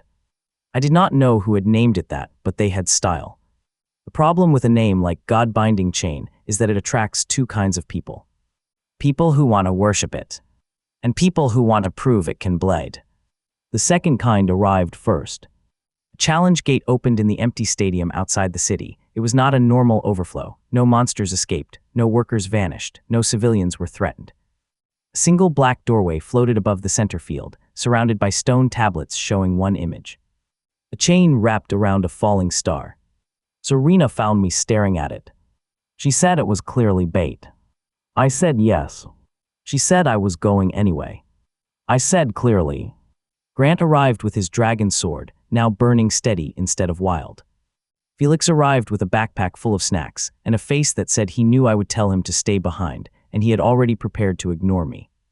The 4 of us entered. The gate took us to a ring-shaped island floating around a dead sun. The sky was not black, it was dark gold like old fire. The ground was cracked marble. Statues lined the ring, all broken at the wrists, all missing chains. At the center floated a giant creature made of stone plates and molten veins. It looked like a living fortress shaped by an angry volcano. It had no face, only a vertical line of fire where eyes should be. A trial beast. It raised one hand. 1,000 stone blades rose from the ground around us. Then it pointed at me. The blades flew. I caught the first 10 with chain field, but the rest came too fast. Serena cut a path, Grant burned a wave, Felix threw a snack that became a wall of jelly, and the blades sank into it with embarrassed plops. The trial beast watched. Then it copied nothing. It adapted nothing. It simply raised both hands and made bigger blades. Good. Bigger objects had bigger weak points. I hooked the cracks in the stone floor under the blades, pulled, duplicated, twisted. Instead of stopping the blades, I changed where the floor released them. Half the second wave shot sideways into the first wave, still stuck in Felix's jelly wall. Stone crashed into stone. Shards rained everywhere. I pulled the shards into orbit.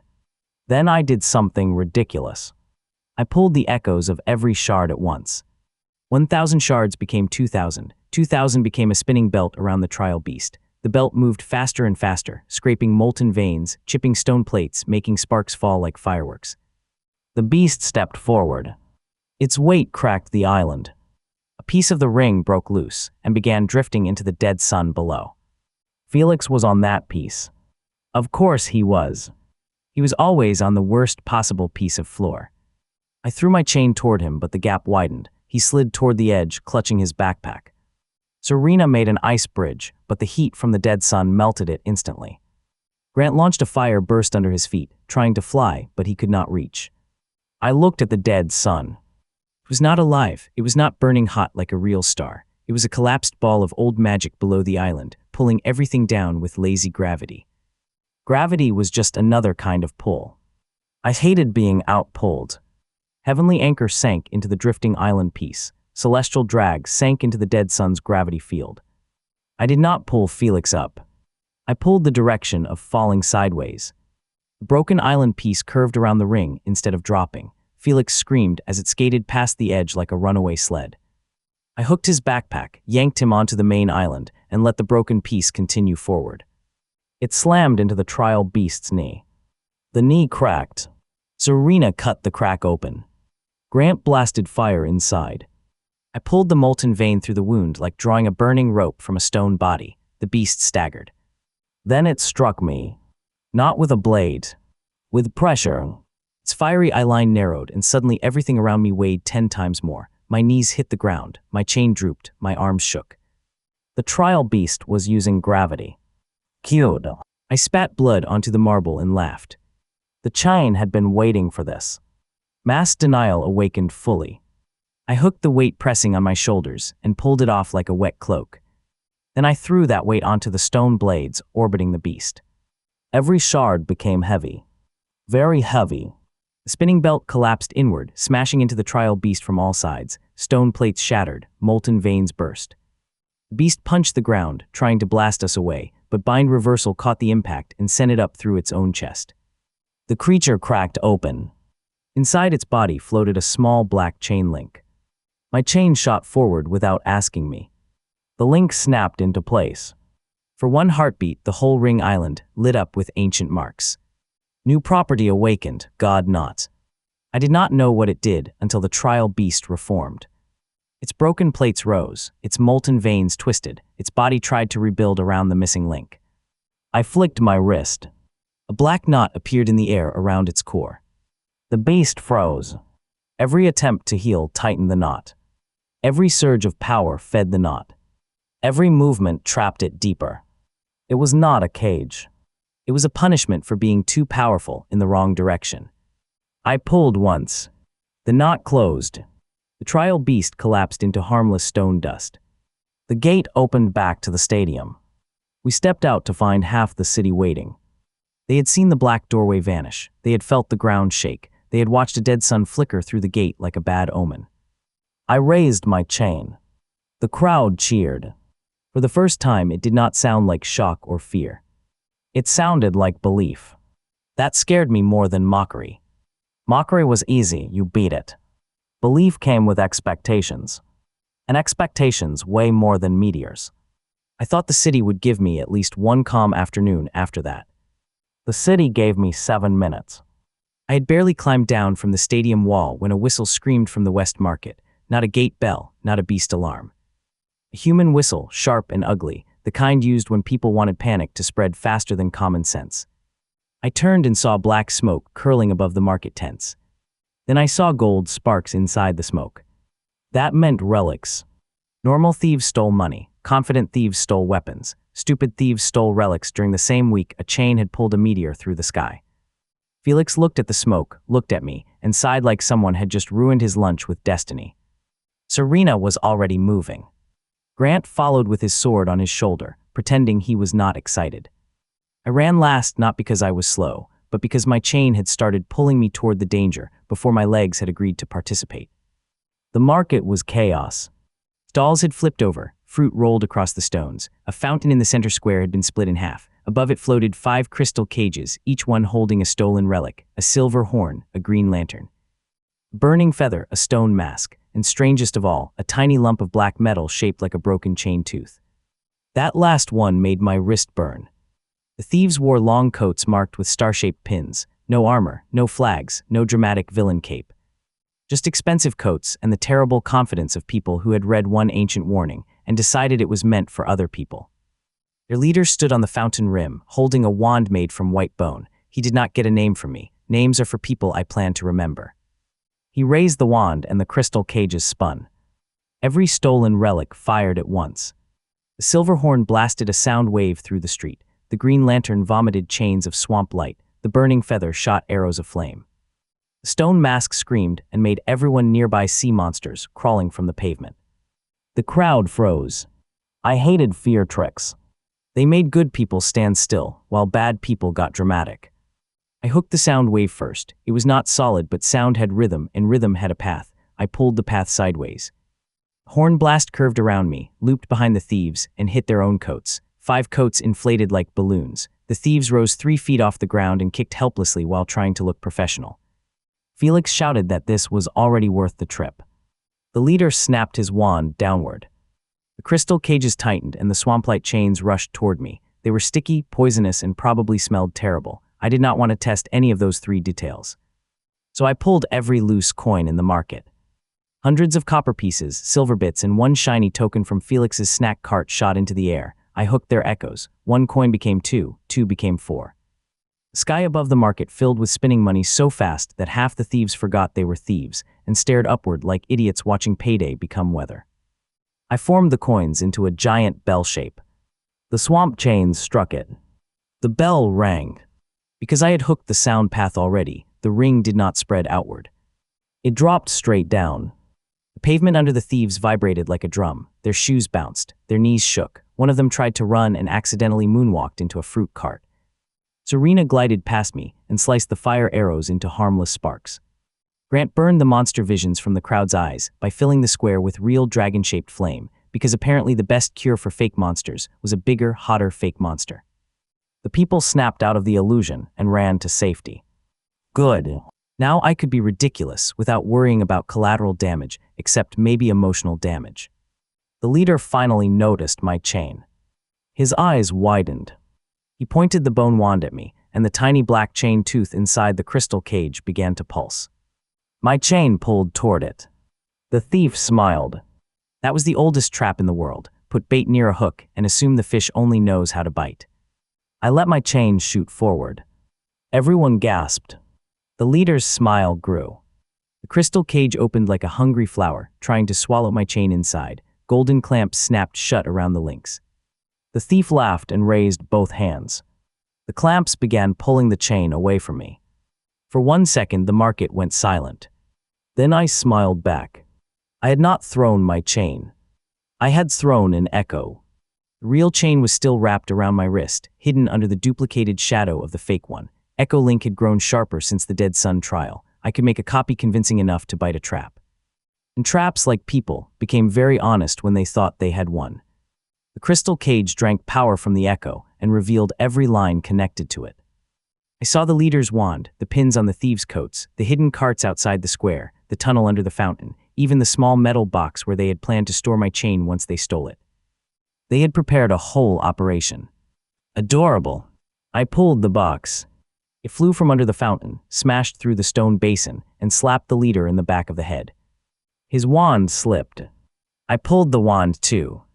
It shot into my hand. It felt cursed, slimy, and full of bad decisions. I snapped it with the chain. The crystal cages lost control. The silver horn started honking randomly. The green lantern sprayed swamp light into the air. The burning feather sneezed fireballs. The stone mask began screaming at a basket of apples like it had personal history with fruit. The market almost became a disaster again. Almost. I sank chain field into every relic at once. Not to control them. To embarrass them. I pulled the silver horn's sound into the green lantern's glow, twisting the swamp light into musical ropes. I pulled the burning feathers flame into the stone mask scream, turning the fake monsters into tiny dancing fire puppets. I pulled the chain tooth toward me gently, but instead of taking it, I made it orbit my wrist like a black moon. Then I duplicated the coin bell again and again, until 12 giant coin bells floated above the square. I flicked my wrist. Every bell rang once. Musical swamp ropes wrapped around the thieves, the fire puppets stomped onto their shoulders, the crystal cages folded themselves into harmless boxes, the stolen relics landed neatly on the fountain rim. And the thieves, still tied in glowing ropes, were pulled into a single spinning stack. Not a pile, a stack. I arranged them by height because presentation matters. Grant stared. Serena stared. Felix asked if I had invented criminal kebabs. I told him the term needed work. The city guards arrived a minute later, breathing hard, expecting a battle. Instead, they found the market mostly safe, the stolen relics lined up neatly, and 8 thieves rotating slowly above the fountain like a lazy windmill of regret. The leader tried to shout that I had attacked him unfairly. I pulled the sound from his mouth into a tiny squeak and tied it into a bow. The guards took them away. The black chain tooth remained floating near me. When I touched it, my chain absorbed it with a sound like a lock, remembering it was supposed to be closed. New property awakened, hook memory. I learned what it did that night. A normal hook grabbed what I aimed at. Hook memory remembered things I had already grabbed and found them again, even if they moved, hid, or pretended they were innocent. That sounded useful. It also sounded dangerous. So naturally, I tested it on Felix's snack pouch. I had pulled a sweet roll from his pouch earlier that morning. With hook memory, I flicked my chain across the room and told it to find that exact sweet roll. The chain vanished into shadow. Felix hugged his pouch and shouted that friendship had limits.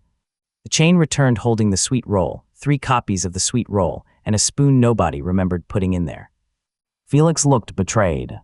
The sweet rolls tasted like victory and mild guilt. The spoon exploded 10 seconds later. I decided hook memory needed supervision. For 3 days after the market attack, people challenged me in smaller ways. A street performer asked if I could pull applause from a crowd. I pulled the claps into visible golden hands and made them juggle his hats. A baker asked if I could pull burnt flavor out of bread. I pulled it out as a black smoke worm, tied it in a knot, and fed it to a trash slime. The slime became strangely confident. A group of older students bet they could trap my chain with enchanted glue. I let them cover the training yard with it, stepped into the center, and pulled every drop of glue into one huge bouncing ball. Then I pulled the memory of their footprints into the ball and made it chase only them. They ran for 12 minutes. The teacher said I was disrupting academy discipline. I said discipline should be faster. Serena started training with me after sunset, not because she needed help. Serena hated needing anything. She said my chain made her blade react strangely, and she wanted to understand why. Her ice was clean and controlled. My chain was messy and rude. Together, they made impossible things. When she froze a waterfall in the practice canyon, I hooked the falling direction trapped inside the ice and pulled it sideways. The frozen waterfall bent like a glass snake and wrapped around a stone pillar. When Grant threw fire at us from below, I pulled the heat out of the flame and left behind a cold red shadow that smacked him in the face without burning him. He called it cheating. I called it education. Felix provided snacks, commentary, and occasional explosions. One evening, his pouch produced a pie that whispered secrets. It told us the west gate would open before dawn. We all stared at the pie. Then it told Felix he should wash his socks. He threw it at a wall. The wall apologized. The pie was right about the gate. Before sunrise, the west gate split open above the old canal district. Water poured upward from the canals into the sky instead of downward into the drains. Fish floated through the air, boats lifted from their docks. A statue of a heroic founder nobody cared about drifted over a roof and got stuck upside down in a chimney. The gate was shaped like a giant whirlpool standing on its side. Inside it, I saw an ocean hanging in the air. Not a lake, not a river. An entire midnight sea stretched beyond the portal, with black waves rolling under a purple moon. Something huge moved beneath the surface, long enough to make the horizon bend. The Academy called it a tide breach. I called it a bad morning. The first wave hit before anyone finished explaining. A wall of dark water burst from the gate, full of glowing fish with teeth and jellyfish that sparked like angry lanterns. The canal district flooded in seconds. Serena froze the first street. Grant evaporated a wave. Felix climbed onto a floating noodle stand and declared himself captain until the stand flipped and threw him into a barrel. I shot my chain into the water. Bad idea. The ocean pulled back. For once, something on the other side had more pull than me. My feet slid, the chain stretched into the whirlpool, dragging me across the stones. I hooked a lamppost. The lamppost ripped free. I hooked a bridge. The bridge cracked. I hooked Grant's ankle by accident. He shouted something unhelpful as both of us skidded toward the gate. Serena stabbed her blade into the ground and froze my chain to the street. That stopped me for half a second. Then the ocean pulled harder. The ice cracked.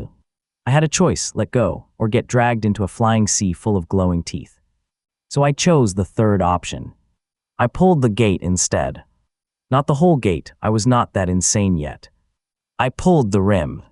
The whirlpool edge twisted like a wet rope. The direction of the flood shifted. Instead of blasting straight into the canal district, the water curved upward, forming a rotating tunnel above the street.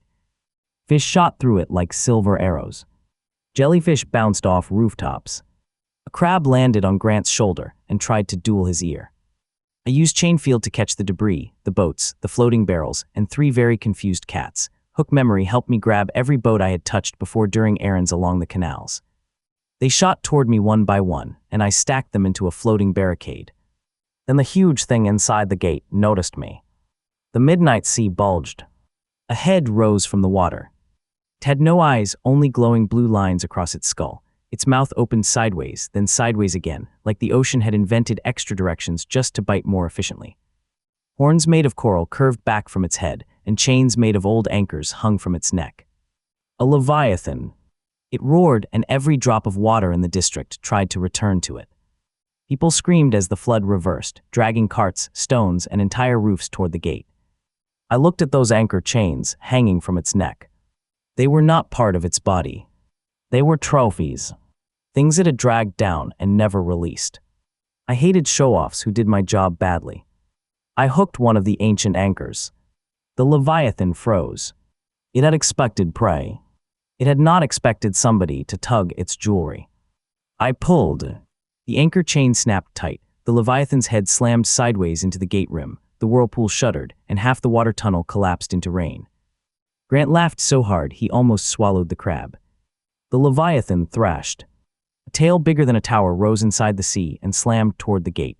The impact sent a second flood into the city, higher than the first. Serena created a wall of ice, but the wave cracked it. I needed more anchors. So I duplicated them.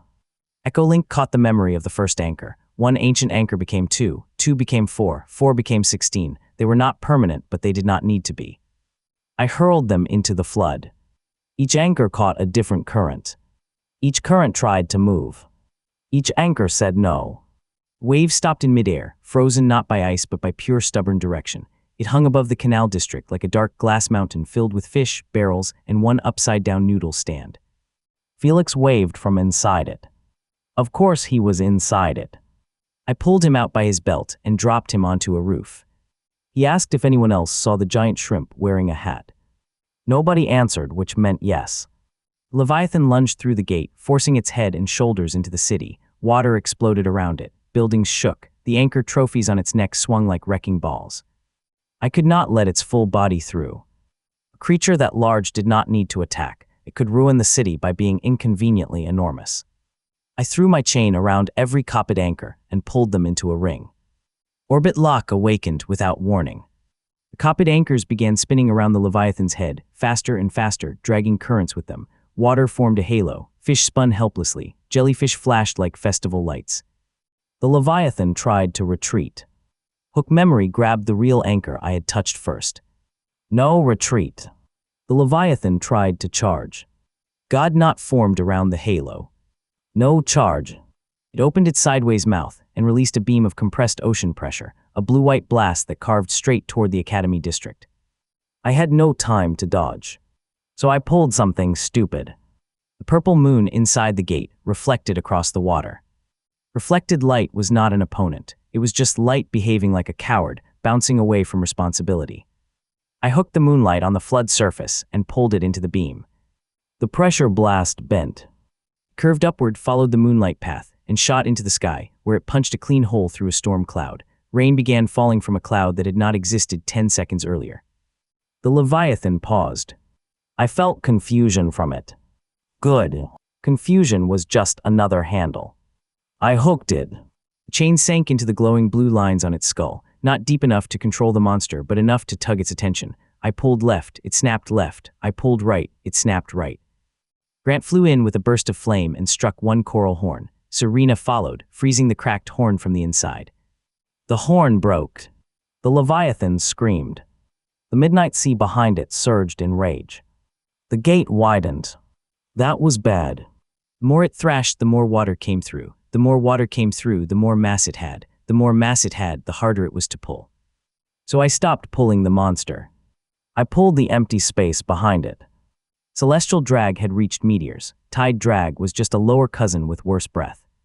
I hooked the deep hollow under the midnight sea, the place where water wanted to fall but could not. I pulled that hunger forward. A giant invisible drain opened behind the Leviathan. The midnight sea began pulling itself backward. The flood in the city reversed again, but this time I controlled the angle. Water rushed up, curled over, and streamed back through the gate around the Leviathan's body. Boats slid off roofs, barrels dropped. The confused cats landed on a balcony and immediately pretended they had planned everything. The Leviathan fought the current. I increased the pull. It slid backward inch by inch. Then the creature wrapped its anchor trophies around a clock tower and held on. The clock tower groaned. I stared at it. That tower had annoyed me since childhood. Its bell rang too early, too loudly, and always exactly when I was eating breakfast. Still, I was not going to let a sea monster steal it. I hooked the bell inside the tower. Pulled. The bell tore free, shot through the window, and flew into my chain's orbit. Then I duplicated it. 1 bell became 8. 8 bells became a spinning crown of bronze above my head. I looked at the Leviathan gripping the tower. I rang every bell at once. The sound hammered into the anchor chains around its neck. Metal vibrated, links cracked, the Leviathan lost its grip. Serena froze the cracks.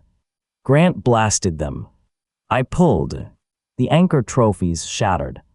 The Leviathan shot backward through the gate like someone had yanked a giant wet noodle into another world. Before the gate closed, I sent the 8 duplicated bells after it. They slammed around the creature's neck and rang one last time inside the midnight sea. The roar that followed sounded less like rage and more like a monster discovering percussion. The whirlpool collapsed. Water rained over the canal district for 10 full minutes. When it ended, the city was soaked, dented, and alive. The Academy officials asked me what property I had awakened. I told them orbit lock. Felix told them I had also awakened seafood delivery. A fish fell from the sky and slapped him in the face. Justice was real. After the tide breach, nobody at the Academy mocked my chain anymore. That sounded like progress. It was actually a problem. Mockery had been useful. When people underestimated me, they walked into traps smiling. Now they looked at me like I was the trap. So the next enemies got smarter. They did not attack in daylight. They did not challenge me in public. They did not steal relics and wave them around. They waited until the city celebrated the repaired canal district with lanterns, music, food, and the kind of crowd where a knife could hide behind a laugh. I was on a rooftop with Felix, watching Serena and Grant argue over whether grilled fish counted as revenge against the Leviathan. Then every lantern in the festival went out. Not one by one. All at once. The crowd gasped. A black dome sealed over the district. Inside the dome, the lanterns relit. But the flames were blue, and every person's shadow stood up. That got my attention. The shadows did not attack civilians. They simply grabbed their owners by the ankles and held them still. A voice spread through the festival, smooth and pleased with itself. It said the chain bearer would enter the center square alone, or the shadows would start squeezing. Felix looked at me. I looked at the shadows. I had seen this trick before in smaller form. Derek's old shadow sphere had made hands. These people had refined it into a whole dome. That meant they had studied my fights. That also meant they had studied the wrong lesson. They thought I was dangerous because of the chain. I was dangerous because I was petty. I jumped from the rooftop and landed in the street. The shadows tightened around nearby ankles. I raised both hands and walked toward the square like I was surrendering. The hidden attackers did not reveal themselves. Smart. At the center square, a circle of blue flame opened, and 6 masked figures stepped out of the darkness. No names, no speeches worth remembering. Their masks were painted with broken stars. They had shadow cords wrapped around their fingers, connecting them to every trapped person in the district. The center figure raised a black needle. The needle pointed at my chain. My chain went cold. Not scared. Offended. The figure flicked the needle, and every shadow in the dome pulled against me at once. My own shadow rose behind me and wrapped around my arms. The crowd cried out. Grant tried to move, but his shadow pinned his sword arm. Serena's shadow held her blade down. Felix's shadow had him by both legs and one snack, which felt excessive. The masked figure wanted me helpless, so I let my arms sag. The figure stepped closer. The shadow cords tightened. This was the moment where most people would break free with raw power. I decided to break free with disrespect. I hooked the blue lantern flames. Every flame in the district had a shadow too, tiny, flickering, harmless shadows dancing under the light. The masked figures had controlled the big shadows because big shadows were obvious. They ignored the small ones. I pulled the tiny flame shadows together. One became a thread. 1,000 became a net. The net spread under the street, under the people's feet, under the masked figure's own boots. Then I pulled upward. The tiny shadows snapped into the air like black strings. They tangled around the shadow cords, controlling the civilians. The masked figures froze. They tried to squeeze the crowd. The tiny shadow net squeezed back. Their fingers bent. The cords slipped. People stumbled free. Serena moved first. Her blade flashed, freezing the blue flames into glass. Grant burned the glass from the inside, turning each frozen flame into a burst of gold light. Felix threw a dumpling at his own shadow. It ate the dumpling, looked confused, and let him go. I pulled my arms apart. My own shadow tried to hold me. I hooked it by the head and yanked it around in front of me. For one weird second, I wrestled myself on the pavement. The crowd watched silently. I told them not to judge. My shadow fought dirty. Then I tied it into a bow and pinned it under my heel. The masked figures panicked. They threw their black needles at me. I pulled the memory of Derek's shadow sphere from my chain. Hook memory found the old trick, not the object, but the way it had moved. Echo Link shaped that memory into a fake black sphere above my palm. The needles changed direction instantly, hungry for familiar darkness. All 6 stabbed into the fake sphere. I closed God knot around it. The needles could not leave. The cords connected to the attackers snapped tight. Now they were connected to my knot. I lifted one finger. All 6 masked figures rose off the ground. I spun the knot slowly. They spun too. The crowd began to clap. I did not pull the applause this time. I let them have it. The masked attackers tried one last trick. Their masks cracked open, releasing 6 shadow birds that flew toward the civilians. The birds were fast, silent, and sharp enough to cut through the air. I had no time to chase all of them.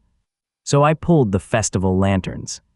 Every lantern had a handle. Every handle had a hook point. I yanked them from the strings and sent them flying into orbit lock. Hundreds of lanterns spun around the square, their blue flames now golden because Grant was still showing off. The shadow birds entered the lantern ring. The ring tightened. Each bird got trapped inside a lantern. Then Serena froze the lantern doors shut. Felix asked if we had invented evil bird decorations. I told him not to sell them. He looked offended that I knew he was thinking about it. When the guards arrived, they found the masked figures wrapped in their own shadow cords, hanging upside down from the festival banner. The shadow birds chirped angrily inside lanterns. The civilians were safe. The food stalls were mostly intact, except one noodle stand that had become a temporary boat again out of trauma. I dragged the masked figures to jail myself. Not because the guards could not do it. Because I wanted every person watching to understand the pattern. Attack me in secret, and you still end up in public. The next morning, the academy yard was packed before sunrise. Not for a test. Not for training. For me. Students wanted demonstrations, teachers wanted explanations, merchants wanted protection charms, children wanted me to pull clouds into animal shapes. I should have said no. I said yes to the children. Clouds were easier than adults. I hooked the morning mist above the yard and pulled it into a rabbit, then a dragon, then a chain, then a giant version of Felix holding a dumpling bigger than his head. Felix cried a little. Grant said I was wasting ancient power. I pulled his hair into a tiny, flame-shaped curl. Serena told me that was immature. I pulled the mist rabbit into a perfect copy of her blade, and she went quiet because even she had to admit it looked cool. The crowd laughed. For a moment, everything felt light. Then the ground under the academy rang. Not shook. Rang. A deep bronze sound rolled up from beneath the stones. My chain answered with the same note. The yard split open in a perfect circle. Students ran back as a staircase rose from underground, each step made of black stone marked with tiny chain symbols. At the bottom of the staircase, a blue-white glow pulsed like a sleeping heart. The teachers looked terrified. That was becoming my least favorite teacher expression. Serena asked if I recognized the marks. I did. They were older than the academy, older than the city, the same marks I had seen in visions of floating battlefields and broken gods. The chain tugged me toward the stairs. Grant said absolutely not. Felix said if we were going underground, he wanted to know if ghosts accepted snacks. I told him we would find out. We descended. The staircase went far below the academy, deeper than cellars, deeper than old tunnels, deeper than places sensible buildings should have roots. The air smelled like dust, metal, and rain that had never touched the sky. At the bottom was a chamber, so large our footsteps came back as echoes with different opinions. In the center stood a broken gate. Not a portal gate like the others. A physical gate made of black pillars and empty space, wrapped in ancient chains thicker than trees. Most of the chains were shattered, some hung loose, some were melted. Some had bite marks too large to think about comfortably. Above the gate floated a stone ring with 3 missing links. My chain lifted from my wrist and pointed to the first gap. The black chain tooth from the market had filled one piece inside me. The link from the dead sun trial had filled another. The chamber wanted the rest. Then the broken gate burst. A gust of old wind rolled out, carrying voices. Not words exactly, more like memories trying to become threats. I saw flashes. A hand made of starlight crushing mountains. A wolf with planets caught in its fur. A woman-shaped storm laughing while chains wrapped around her wrists. A battlefield above the world, where the first chain-bearer stood alone on a floating stone and pulled heaven down by the throat. Then the vision snapped. The gate cracked open an inch. Something inside scratched the other side. Everyone stopped breathing. Felix whispered that ghosts probably did not need snacks. A claw slipped through the crack. It was thin, white, and long as a spear. I did not wait for the rest. I hooked the claw and pulled sideways. The creature on the other side slammed into the inner wall of the gate. The claw snapped, black smoke poured out. It screamed. More claws appeared. Dozens. Not from one creature. From many. The broken gate was not opening to a dungeon. It was opening to a prison hallway. And the prisoners had heard the guard was missing. Grant raised his sword. Serena lowered her blade. Felix opened his pouch and pulled out a muffin wearing a tiny helmet.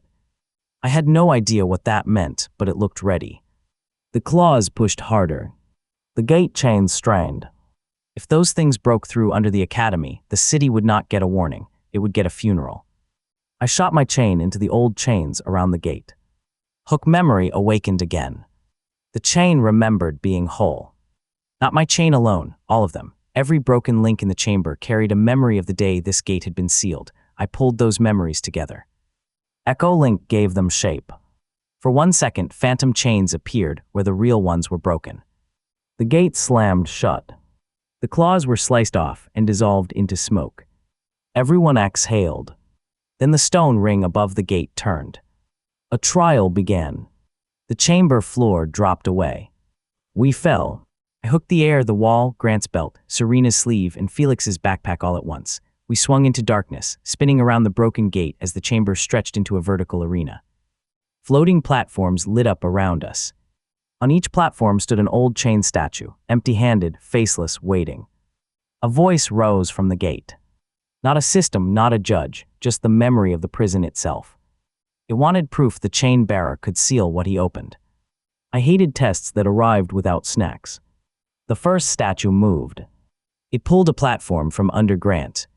Grant fell, shouted, and blasted fire downward. I hooked the fire plume and pulled him sideways onto another platform. The second statue pulled Serena's ice blade away from her hand. She grabbed it back with frost, but the statue pulled the frost too, peeling it from the air like cloth. The third statue reached for Felix's pouch. That was a mistake. Felix held the pouch like a mother protecting her child. The pouch opened and fired a swarm of angry crackers. The statue was pelted backward. I almost laughed. Then 12 statues moved at once. Each one pulled something different: gravity, heat, breath, balance, sound, courage, memories of left turns. One pulled the idea of up from the arena, and everyone started drifting sideways because reality had become poorly labeled. The statues were using ancient chain principles. They were not stronger than me. They were more experienced. That annoyed me. I watched their hooks. Each pull had a line, each line had tension, each tension had a source. They were not creating power, they were borrowing direction from the chamber. So I stole the direction first. I sent chain field into the rotating arena and hooked every platform's movement. Then I duplicated the movement echoes until the entire chamber filled with fake directions. Up became 12 ups. Down became confused. Left filed a complaint and vanished. The statue's hooks grabbed the wrong directions. One pulled itself into the ceiling. Another stole heat from its own arm and froze solid. A third yanked courage from a floating rock, which did nothing except make the rock slightly more dramatic. Grant landed beside me, dizzy and angry. Serena landed on another platform, perfectly balanced because of course she did. Felix floated past upside down, eating a cracker. I pulled him down by his backpack. The statues regrouped. Their faceless heads turned toward me. All of them hooked my chain. 100 phantom pulls grabbed the links at once. My arm nearly tore from my shoulder. Pain flashed white. The chain stretched across the arena, caught by ancient statues that knew exactly how to restrain something like it. For the first time in a while, I could not move my wrist. The statues started pulling the chain apart link by link. Not breaking it. Unremembering it. Tiny marks faded. The chain grew lighter. Weaker. For one terrifying breath, it felt like I was back in the academy hall, holding a useless chain that could barely pull a coin. Grant shouted my name. Serena cut through 2 hook lines, but 10 more replaced them. Felix threw the helmet muffin. It hit a statue in the face and exploded into heroic crumbs. I closed my eyes. The statues were pulling the chain's history away. But they had forgotten something. The chain's history was not only gods and prisons and celestial wars. It was also mine now. Coins. Apples. Grant spinning like a firework. Serena laughing once when my chain made his insult squeak. Felix's exploding spoon. The market thieves stacked above a fountain. The Leviathan wearing bells. The lantern birds. Every stupid, clever, ridiculous pull I had survived. I hooked those memories from inside myself. Not ancient power. Mine. The chain snapped awake. The faded marks returned, but now new marks appeared between them. Smaller, sharper, messier. The old chain had bound gods. My chain had learned pranks. That made it unpredictable. New property awakened, Trick Anchor. The statues tried to pull the chain apart again. Trick Anchor made every hook they attached to me connect to something else I had chosen. The first statue pulled and connected to Grant's discarded flame shadow from earlier training. It exploded backward in red smoke. The second pulled and connected to Felix's heroic muffin crumbs. The crumbs reassembled into one angry helmet muffin and charged. The third pulled and connected to Serena's frozen waterfall memory. A glass snake of ice wrapped around it and squeezed. One by one, the statues trapped themselves in the memories they tried to steal. The arena became absolute nonsense. Fire shadows punched statues, coin storms rang like bells, phantom apples rained from nowhere, a fake noodle stand floated heroically across the void and rammed a statue off its platform. Felix saluted it. I pulled the remaining statue lines into one bundle and tied a god knot around them. The knot did not crush the statues. It forced them to kneel. The broken gate above us sealed another inch. The stone ring accepted the proof. A second missing link appeared in the air, black and heavy, carved with a symbol that looked like a hook laughing. My chain absorbed it. The chamber returned to normal so suddenly, we all dropped onto the floor. Grant landed on his feet. Serena landed on one knee. Felix landed on me. I told him friendship was becoming physically expensive. The broken gate was quiet again. Not safe. Quiet. The academy sealed the underground chamber with stone, ice, flame, and my chain marks. I did not trust any seal I could not personally insult, so I left trick anchors hidden in the cracks. If anything tried to push through again, it would pull on a memory of the Leviathan bells and get the worst headache in prison history. For a short while, the city breathed. Not peacefully. This city had forgotten how. But it breathed. I kept training. I pulled clouds into ropes and climbed them until birds stared at me like I had violated a private rule. I pulled sparks from Grant's sword and braided them into flaming ladders. I pulled frost from Serena's blade and used it to make ice coins that melted into tiny snowmen.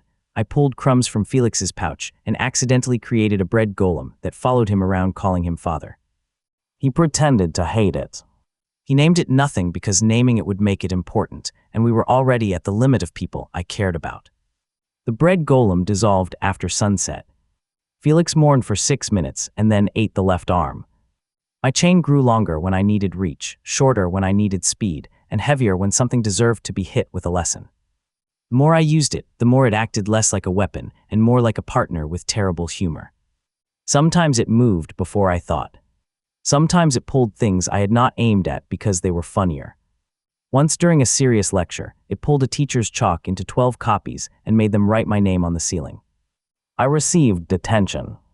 During detention, I pulled dust into a tiny dragon that cleaned the room, then pulled the memory of the teacher's own lecture into the chalkboard so it could continue without me. I left after 10 minutes. The chalkboard taught for 2 hours. Nobody noticed because it sounded exactly like him. The problem with becoming stronger is that strong enemies stop arriving alone. They arrive with plans. The next plan began outside the city walls, where a caravan of broken wagons appeared at dusk. At first it looked like survivors, torn canvas, limping horses, people waving for help. The guards opened the outer road barrier. I was on the wall eating an apple because apparently my life had become a loop. The chain tugged once. Not toward the wagons. Toward their shadows. I looked closer. The wagons cast shadows in the wrong direction. The sun was behind them, but their shadows leaned forward, reaching toward the gate like hungry fingers. I dropped the apple. Hook memory grabbed it before it hit the ground and returned it to my hand. I took one more bite because danger should not waste food. Then I jumped from the wall. I landed between the guards and the wagons. The survivors stopped limping. The horses stopped breathing. The torn canvas peeled away, revealing black cages packed with pale crystal insects. Each insect had a needle face and wings made of thin glass. They vibrated in perfect silence. The people were not people. They were puppets made of cloth, wrapped around shadow bones. Someone had sent a plague swarm wearing a sad story. Rude. The first cage opened. Glass insects burst out in a cloud, flying not at me, but around me, toward the city gate. They wanted civilians. I snapped my chain upward. Orbit lock caught the first wave, but the insects were too many and too light. They slipped through gaps like glitter with murder problems. Grant arrived on the wall and sent a sheet of fire down. The insects did not burn. They drank heat and multiplied. Bad. Serena froze the road. The insects landed on the ice and vibrated until it cracked. Worse. Felix threw a jar of sauce. The insects avoided it. Smartest enemies yet. I hated them immediately. The puppet drivers raised their arms. More cages opened. Thousands of insects filled the road, turning the dusk into a glass storm. I could pull them, but not all at once. Too many, too small, too fast. So I pulled what they wanted. The gate behind me was warm from the day's sun. The city beyond was full of living heat, breath, sound, fear. The insects moved toward those signals. I hooked the signals and moved them. Not the people. The signs of people. I pulled heat from the gate stones and duplicated it into a fake crowd shape in the empty field to the south. I pulled sound from the guards' shouts and echoed it there. I pulled the smell of cooking food from Felix's pouch because somehow it always smelled like dinner, even during attempted mass disaster. The insects turned. All of them. The swarm rushed toward the fake crowd in the empty field. The puppet drivers jerked in surprise. I grinned. Now they were grouped. Serena understood first. She froze the ground around the fake crowd. Grant poured flame into the ice from below, making steam explode upward. The insects drank the heat and multiplied again, but that was exactly what I wanted. More bodies meant more weight. More wings meant more rhythm. I hooked the vibration of their wings. Every insect beat at a slightly different speed. I pulled the beats together. The glass storm became one humming note. Then I changed the note. The insects crashed into each other. Glass wings shattered, needle faces tangled. The swarm became a sparkling ball of confusion above the field. I wrapped God knot around the sound. The more they vibrated, the tighter it pulled. The more they multiplied, the heavier the knot became. The puppet drivers tried to flee. Trick Anchor caught their wagon wheels and linked them to the swarm's own vibration. Every step they took made the knot ring louder, and the louder it rang, the harder the wagons rolled backward toward me. The puppets collapsed. Behind them, something rose from the final wagon. A tall shape made entirely of glass insects pressed together into a human outline. No face, no mouth, just a buzzing body with two long arms. It pointed at me. The swarm knot exploded. Not outward, inward. The insects fused into spears of living glass and shot toward my chest. I pulled the road under me up into a stone shield. The spears pierced it. I pulled the shield sideways. The spears bent. I pulled their reflections from the polished glass surfaces and braided those reflections into fake spears flying back at the insect body. The fake spears did no damage, but the creature reacted to them like they were real. Interesting. It sends shape, not substance. I could use that. I duplicated my chain echo into 30 copies and flung them around the field. None could bind the creature. All looked like they could. The insect body panicked. It scattered into thousands of smaller bugs to dodge. Exactly. I pulled the empty spaces between the bugs. People forget empty space exists. Monsters forget it too, but empty space separates one thing from another, and separation is a kind of handle. I hooked every gap in the swarm and pulled the gaps wider. The swarm stretched thin. Insects drifted apart, unable to gather. Serena froze the widened gaps into clear walls. Grant filled the walls with flame lines. The insects were trapped inside a maze made of distance. Felix walked up, opened his pouch, and released the bread golem's last surviving crumb. The crumb floated into the maze. The insects swarmed it. The crumb exploded into enough sauce to coat every glass wing. Felix whispered goodbye like he had sacrificed a hero. The insects dropped from the sky in sticky clumps. I pulled the clumps into cages made from their own wagon wheels. The guards stared at the field. I told them to take the puppet remains to the academy and the insects to somewhere with thick jars. Grant asked how I had known they were fake survivors. I held up my apple. It had been tugged by their shadows. Also, I said, real survivors usually do not bring murder glitter. That night, the city finally understood something I had learned early. Power did not have to look heroic. Sometimes it looked like bells on a sea monster. Sometimes it looked like criminals stacked above a fountain. Sometimes it looked like a fake crowd made from heat, noise, and snack smell. The chain did not make me unbeatable. It made the battlefield dishonest in my favor. And I was getting better at lying to reality. The old powers kept waking. Hook memory let me find things I had touched. Orbit lock let me turn motion into a cage. God not punished force that pushed too hard. Trick anchor made enemies grab the wrong consequence. And then came the strangest one. It happened during a quiet practice session, which was suspicious because quiet around me usually meant the explosion was still deciding where to stand. I was trying to pull a pebble without moving it. That sounds pointless. It was not. Pulling was movement, but if I could pull the desire to move without allowing movement, I could build stored force, a slingshot without rubber, a punch waiting inside a stone. The pebble trembled. Sweat rolled down my neck. Serena watched from the wall, pretending she was not interested. Grant pretended not to watch from behind a training pillar. Felix openly watched while eating something shaped like a question mark. I pulled the pebble's future path. The pebble did not move. The air around it bent. I pulled harder. The pebble still did not move. Then I released it. The pebble vanished. A mountain-sized training boulder at the far end of the yard exploded into dust. The pebble kept going. We heard it break 3 more walls, 2 practice dummies, and possibly somebody's confidence. New property awakened, delayed pull. The academy banned me from pebble practice immediately. So I practiced with leaves. That was worse. A delayed pull leaf could cut through stone, then float gently to the ground like it had done nothing wrong. Grant called it unfair. Serena called it elegant. Felix asked if I could delay pull a sandwich into his mouth during class. I could. The teacher did not appreciate it. The new power changed the way enemies approached me. Before, they feared what I could pull now. They had no idea what I had already pulled 5 minutes ago. During the next Academy Challenge, several arrogant students tried to surround me in a training maze. They thought numbers would help. I walked through the maze calmly, touching walls, stones, loose wires, banners, and 1 bucket of paint. They waited until I entered the center. Then they attacked from every side. I released every delayed pull. The maze rearranged itself. Walls slid, banners wrapped ankles, wires tied weapons. The bucket of paint launched into the air, split into 12 copies, and painted arrows on the ground pointing directly to the trapped students. Nobody was hurt. Everyone was humiliated. That was often better. The teachers stared at the reorganized maze. I told them I had improved safety. They told me to leave. That afternoon, a letter arrived at the academy with no sender, no seal, and no words except a drawing of a chain wrapped around a moon.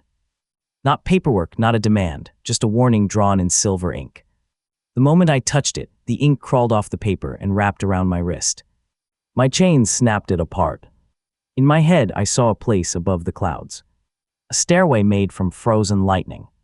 A temple hanging under the night sky. A missing link floating inside a bell of starlight. And shadows waiting around it. The chain pulled toward the vision. Serena saw my face and said we were going, weren't we? I said apparently. Grant said he was not letting me climb into the sky alone and steal all the glory. Felix said he would come because high altitude made snacks taste dramatic. We left before dawn. The stairway appeared on the highest hill outside the city, visible only when moonlight hit the grass. It rose into the clouds, each step crackling with silent lightning. Birds avoided it, wind bent around it. The whole thing looked like a dare built by someone with no concern for knees. I stepped onto the first stair. The chain tightened. The world below dropped away. By the 100th step, the city looked like a toy. By the 1,000th, clouds rolled under our feet like white oceans. By the step where Felix started negotiating with his legs, the temple appeared. It hung upside down beneath a piece of night sky, like gravity had lost an argument. Pillars pointed downward, statues stood on ceilings, starlight flowed from cracked windows in slow streams. At the center floated the bell I had seen, made of clear light, with a black chain link suspended inside it. Between us and the bell waited 3 beasts made of celestial stone. Not gods. Pets of gods, maybe. Guard dogs if the dogs had eaten comets. The first had the body of a lion and a mane of burning stars. The second was a serpent made of blue crystal rings, each ring rotating in a different direction. The third looked like a giant owl carved from dark marble, with eyes full of falling snow. They had no names. They had teeth. That was enough. The lion charged first. Its paws hit the upside-down temple ceiling, and gravity flipped. Suddenly we were falling upward toward it. I hooked a pillar and pulled us sideways. Grant blasted fire into the lion's face. It ate the flame and roared brighter. Serena froze its paws. The star mane melted the ice. Felix threw a round cake.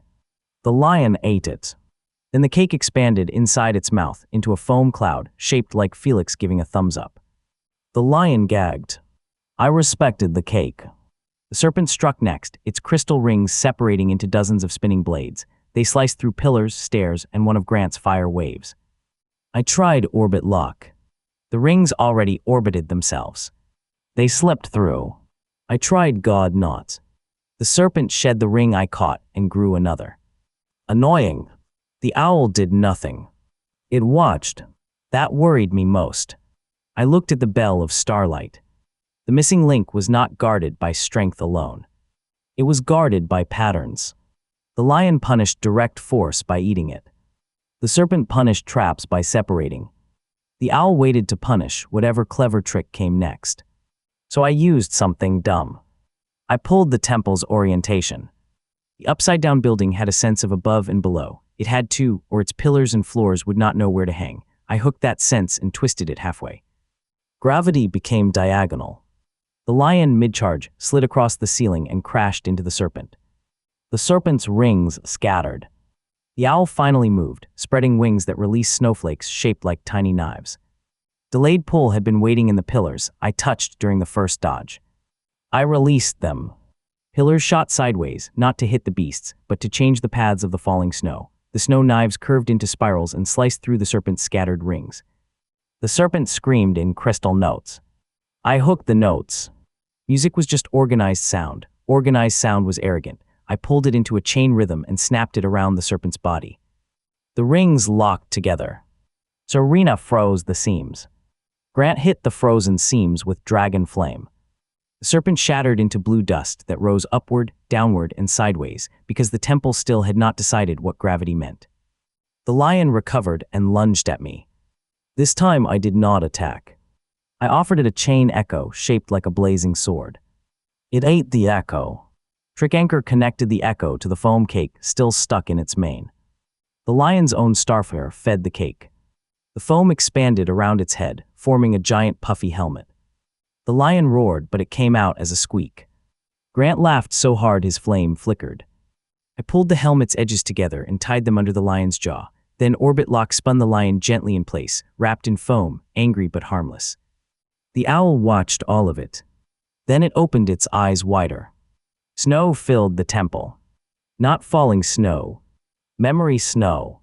Every flake showed a possible mistake. Me missing a pull, Serena being crushed by a pillar, Grant falling into the sky, Felix dropping his pouch into endless clouds, the city under a red sun, the chain breaking.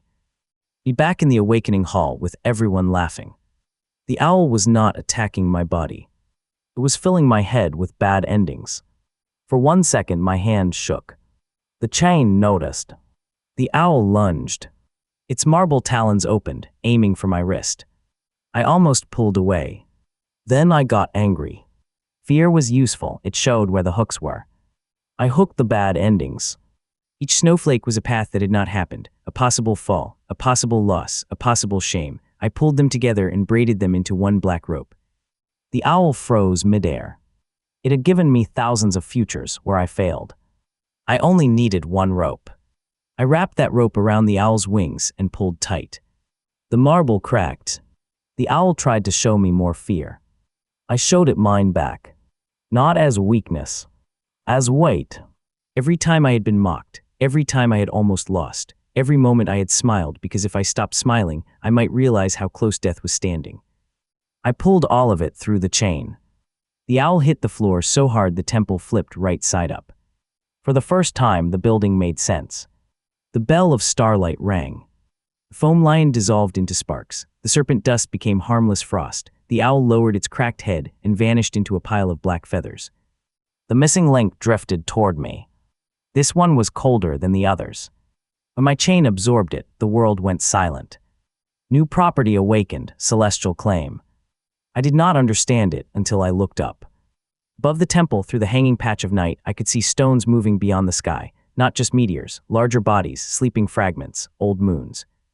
Dead stars too far away to reach, but not too far away to notice me. The chain did not pull them down. Not yet. It marked them. A claim was not ownership. It was a promise that when I called, they would remember the direction. That was absurd. That was terrifying. That was exactly my style. The temple began to crumble. Of course it did. Ancient places love collapsing after you touch the important glowing thing. It is like they are embarrassed to exist afterward. The lightning stairway outside had vanished.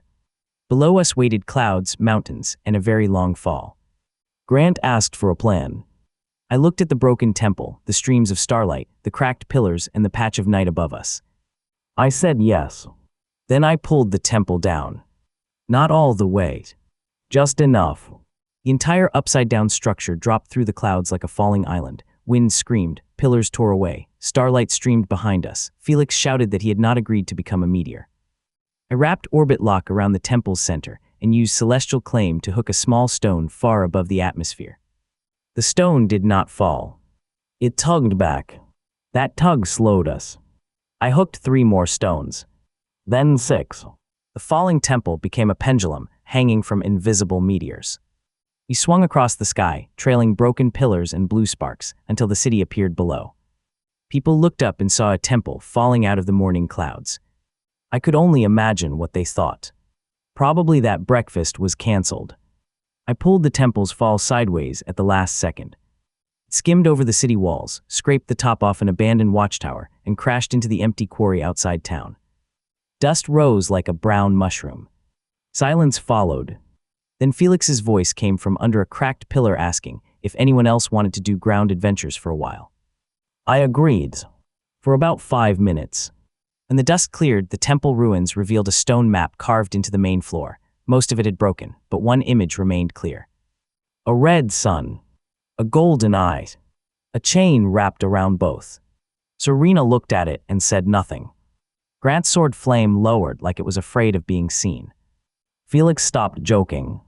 I crouched beside the carving and touched the eye. The chain tightened around my wrist.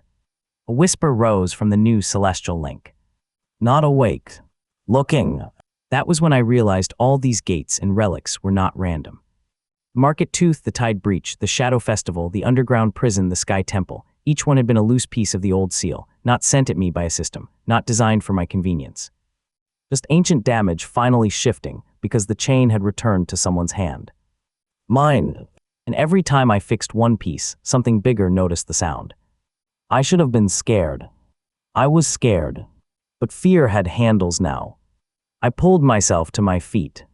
The city needed more than a guy with a chain who improvised disasters into slightly smaller disasters. It needed preparation. So I prepared in the most irresponsible way possible. I turned the quarry into a battlefield playground. Serena carved ice towers, Grant melted trenches, Felix's pouch produced random obstacles, including rolling dumplings, screaming carrots, floating pudding cubes, and one extremely judgmental sandwich. I connected everything with chain marks.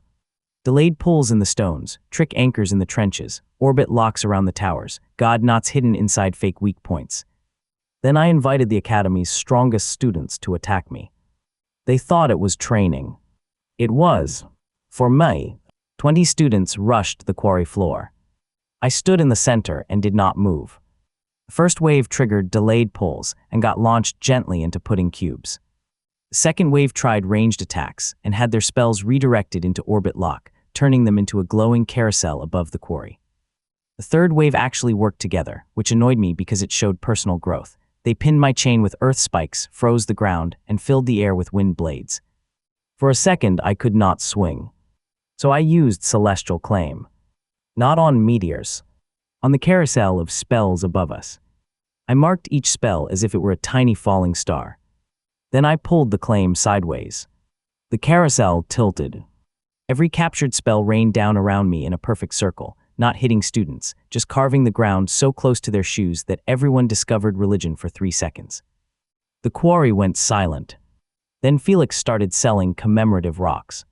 The teachers ended the exercise early. They said I was creating a dangerous environment. I said that was the point. Danger was coming whether we trained or not. Better to meet it in a quarry with pudding cubes than in a city street with civilians. That argument worked until the pudding cubes escaped and blocked a road. Even then, I considered it a partial success. By the end of the week, the Academy no longer saw me as a student they had misjudged. They saw me as the person they called when reality started making weird noises. That was progress. That was pressure. And pressure, like everything else, could be pulled in the wrong direction if I was clever enough. The final crisis began with silence. No gate bells. No smoke. No monsters in the street. Just one morning where the sun rose wrong. Climbed above the horizon dim and red, like someone had wrapped it in dirty glass. Shadows stretched in directions they should not. Birds refused to fly. Every awakened weapon in the city hummed with fear. My chain went completely still. That was worse. The academy gathered everyone in the main yard. Teachers tried to explain, but nobody had a good explanation. Serena's blade was covered in frost even though the air was warm. Grant's dragon sword burned blue at the edges. Felix's pouch produced only plain crackers, which he treated like the end of civilization. Then the sky split. A crack opened across the red sun. Something looked through. Not a whole creature, not yet. Just one eye, larger than the city, golden and black, with a vertical pupil shaped like a broken chain link. Everyone fell to their knees. Not because they wanted to. Because the pressure from that eye pressed the entire city downward. Stone cracked, windows burst, roofs sagged. I stayed standing for 3 seconds longer than most, which felt impressive until my nose started bleeding. The chain finally moved. It wrapped around my arm, my shoulder, across my chest, around my waist, not restraining me. Bracing me. A whisper rose from every link. Old oath, broken sky, bind again. The eye was not a random beast. It was one of the things the chain had once held. Maybe a god, maybe something older. I did not care what title it used. It was pressing down on my city. That made it an enemy. But I could not pull an eye in the sun. Not directly. So I looked for smaller things. The pressure had edges. Every roof had a shadow being crushed. Every street had dust pinned flat. Every person had a breath stolen from their lungs. I hooked the stolen breaths first. One by one, chain fields spread through the city. Invisible hooks caught the tiny pockets of air trapped in people's chests. I pulled upward gently. People gasped. The pressure remained, but they could breathe. Serena stood. Grant stood. Felix stood while holding a cracker like a weapon. The eye narrowed. It noticed me. Good. I wanted its attention off everyone else. I climbed the academy tower while the city groaned below. Each step felt like carrying a house. The chain anchored me to cracks in the stone. Serena cut falling debris away from the stairs. Grant burned through collapsed beams. Felix followed, because fear had apparently broken the part of his brain that made good choices. At the top, the red sun filled the sky. The eyes stared down. A voice pressed into my skull without using sound. It called the chain a thief. It called me an insect wearing a dead god's leash. I told it that was a lot of confidence for something stuck behind a sun crack. The pressure doubled. The tower bent. I dropped to one knee. The chain dug into my skin. Serena's ice spread across the floor to hold it together. Grant drove his sword into the stone, pouring flame through the cracks to keep the tower from crumbling. Felix opened his pouch and dumped every snack he had. Buns, seeds, glowing jelly, a tiny cake with eyes, all of it rolled across the roof. I stared at the pile. Then I started laughing. The eye paused. It had no idea why I was laughing. That was its first mistake. Felix's snacks were weird, unstable, and full of gate energy. Each one weighed less than a pound. Each one had an echo. Each one reacted badly to being pulled too hard. I spread echo hooks through the pile. 1 bun became 2. 2 became 4. Seeds multiplied into a carpet. Jelly blobs split and bounced. The tiny cake with eyes duplicated once, looked at its copy, and both seemed offended. Then I pulled all their gate energy upward. Not the food, the energy. A ridiculous glowing spiral rose from the tower, made of snack magic, flame from Grant's sword, frost from Serena's blade, and black chain marks. Was this a dignified ancient ritual? Absolutely not. It looked like a carnival had challenged heaven to a fistfight. But power is power. The eye tried to crush it. Bind what strikes.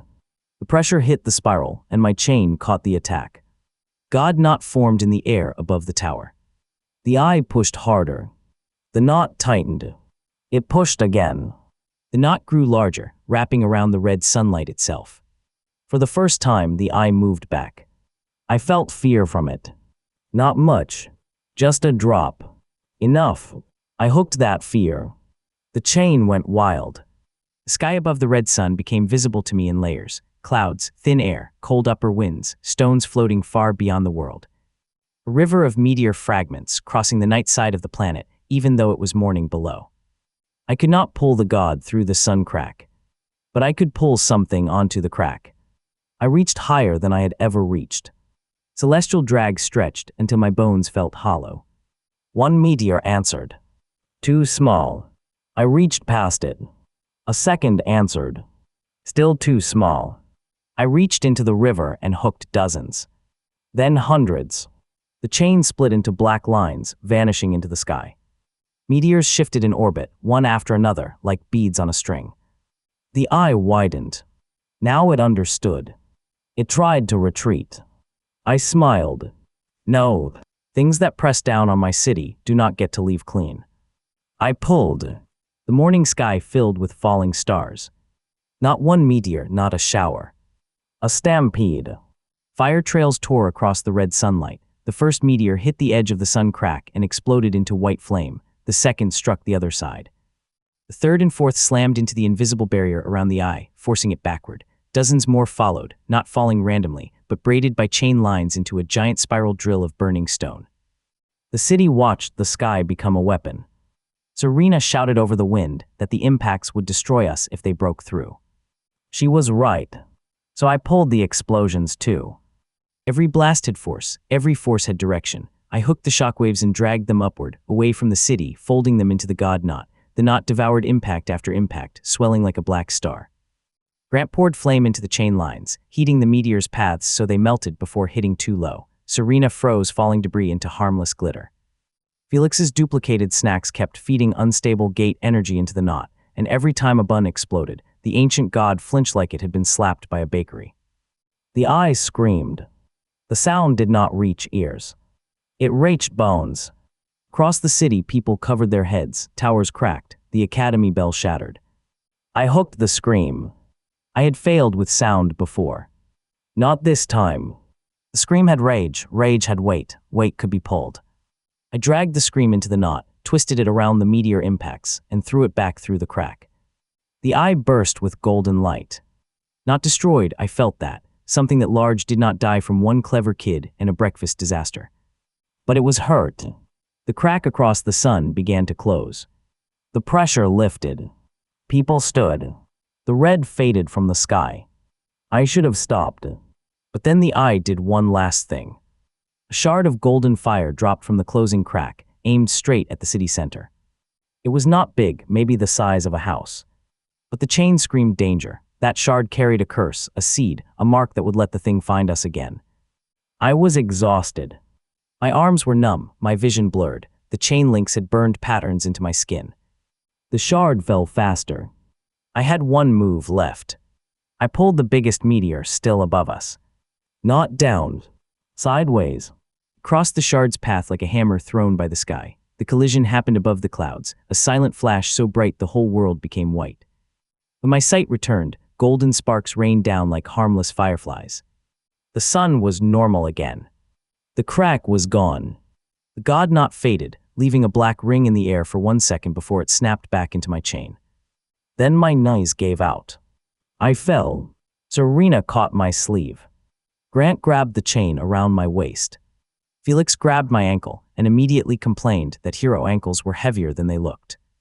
They pulled me back onto the roof. For a while, I just lay there, staring at the sky that had nearly crushed us. The city below began to cheer. Not all at once, first one voice, then a street, then the academy yard, then rooftops, windows, alleys, towers, every place that still had people breathing.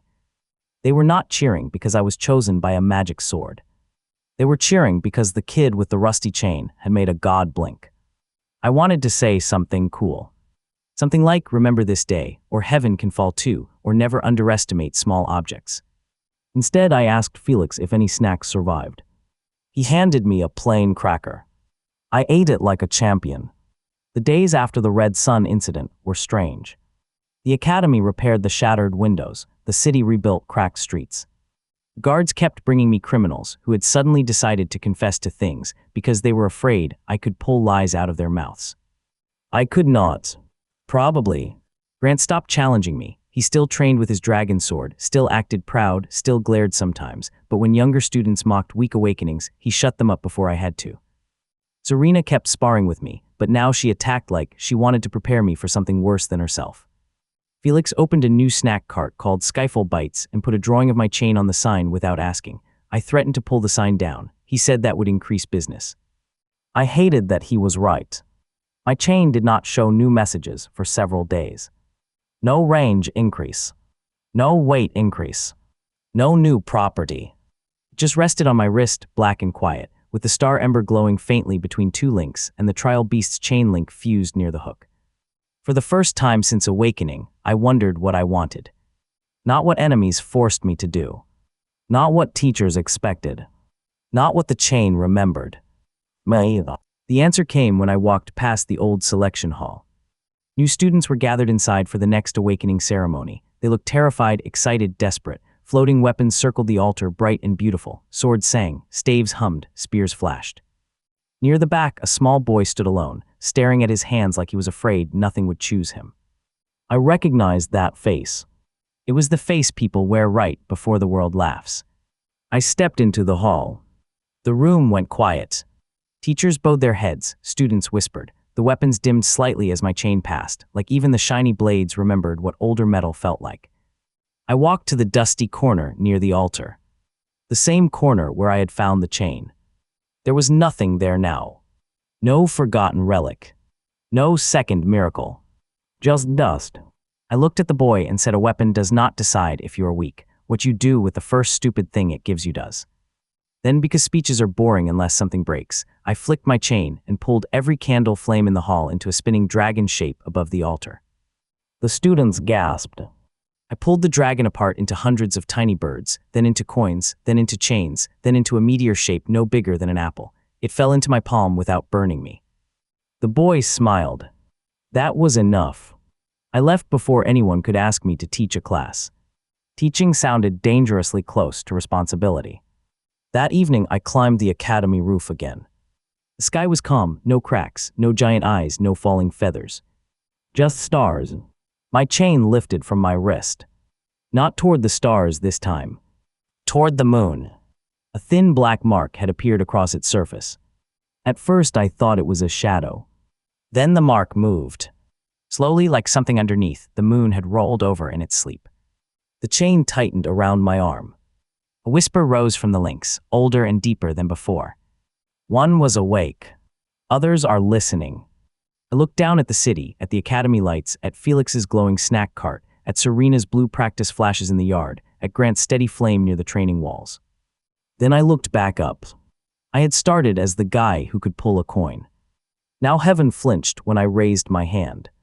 I smiled. If the things above wanted to listen, I would give them something worth hearing. I flicked my wrist. Far above the world, a tiny meteor changed direction. Not falling. Not yet. Just turning like a warning. And as the chain hummed against my skin, I finally understood what it had been teaching me from the beginning. A weak pull in the right place can move anything.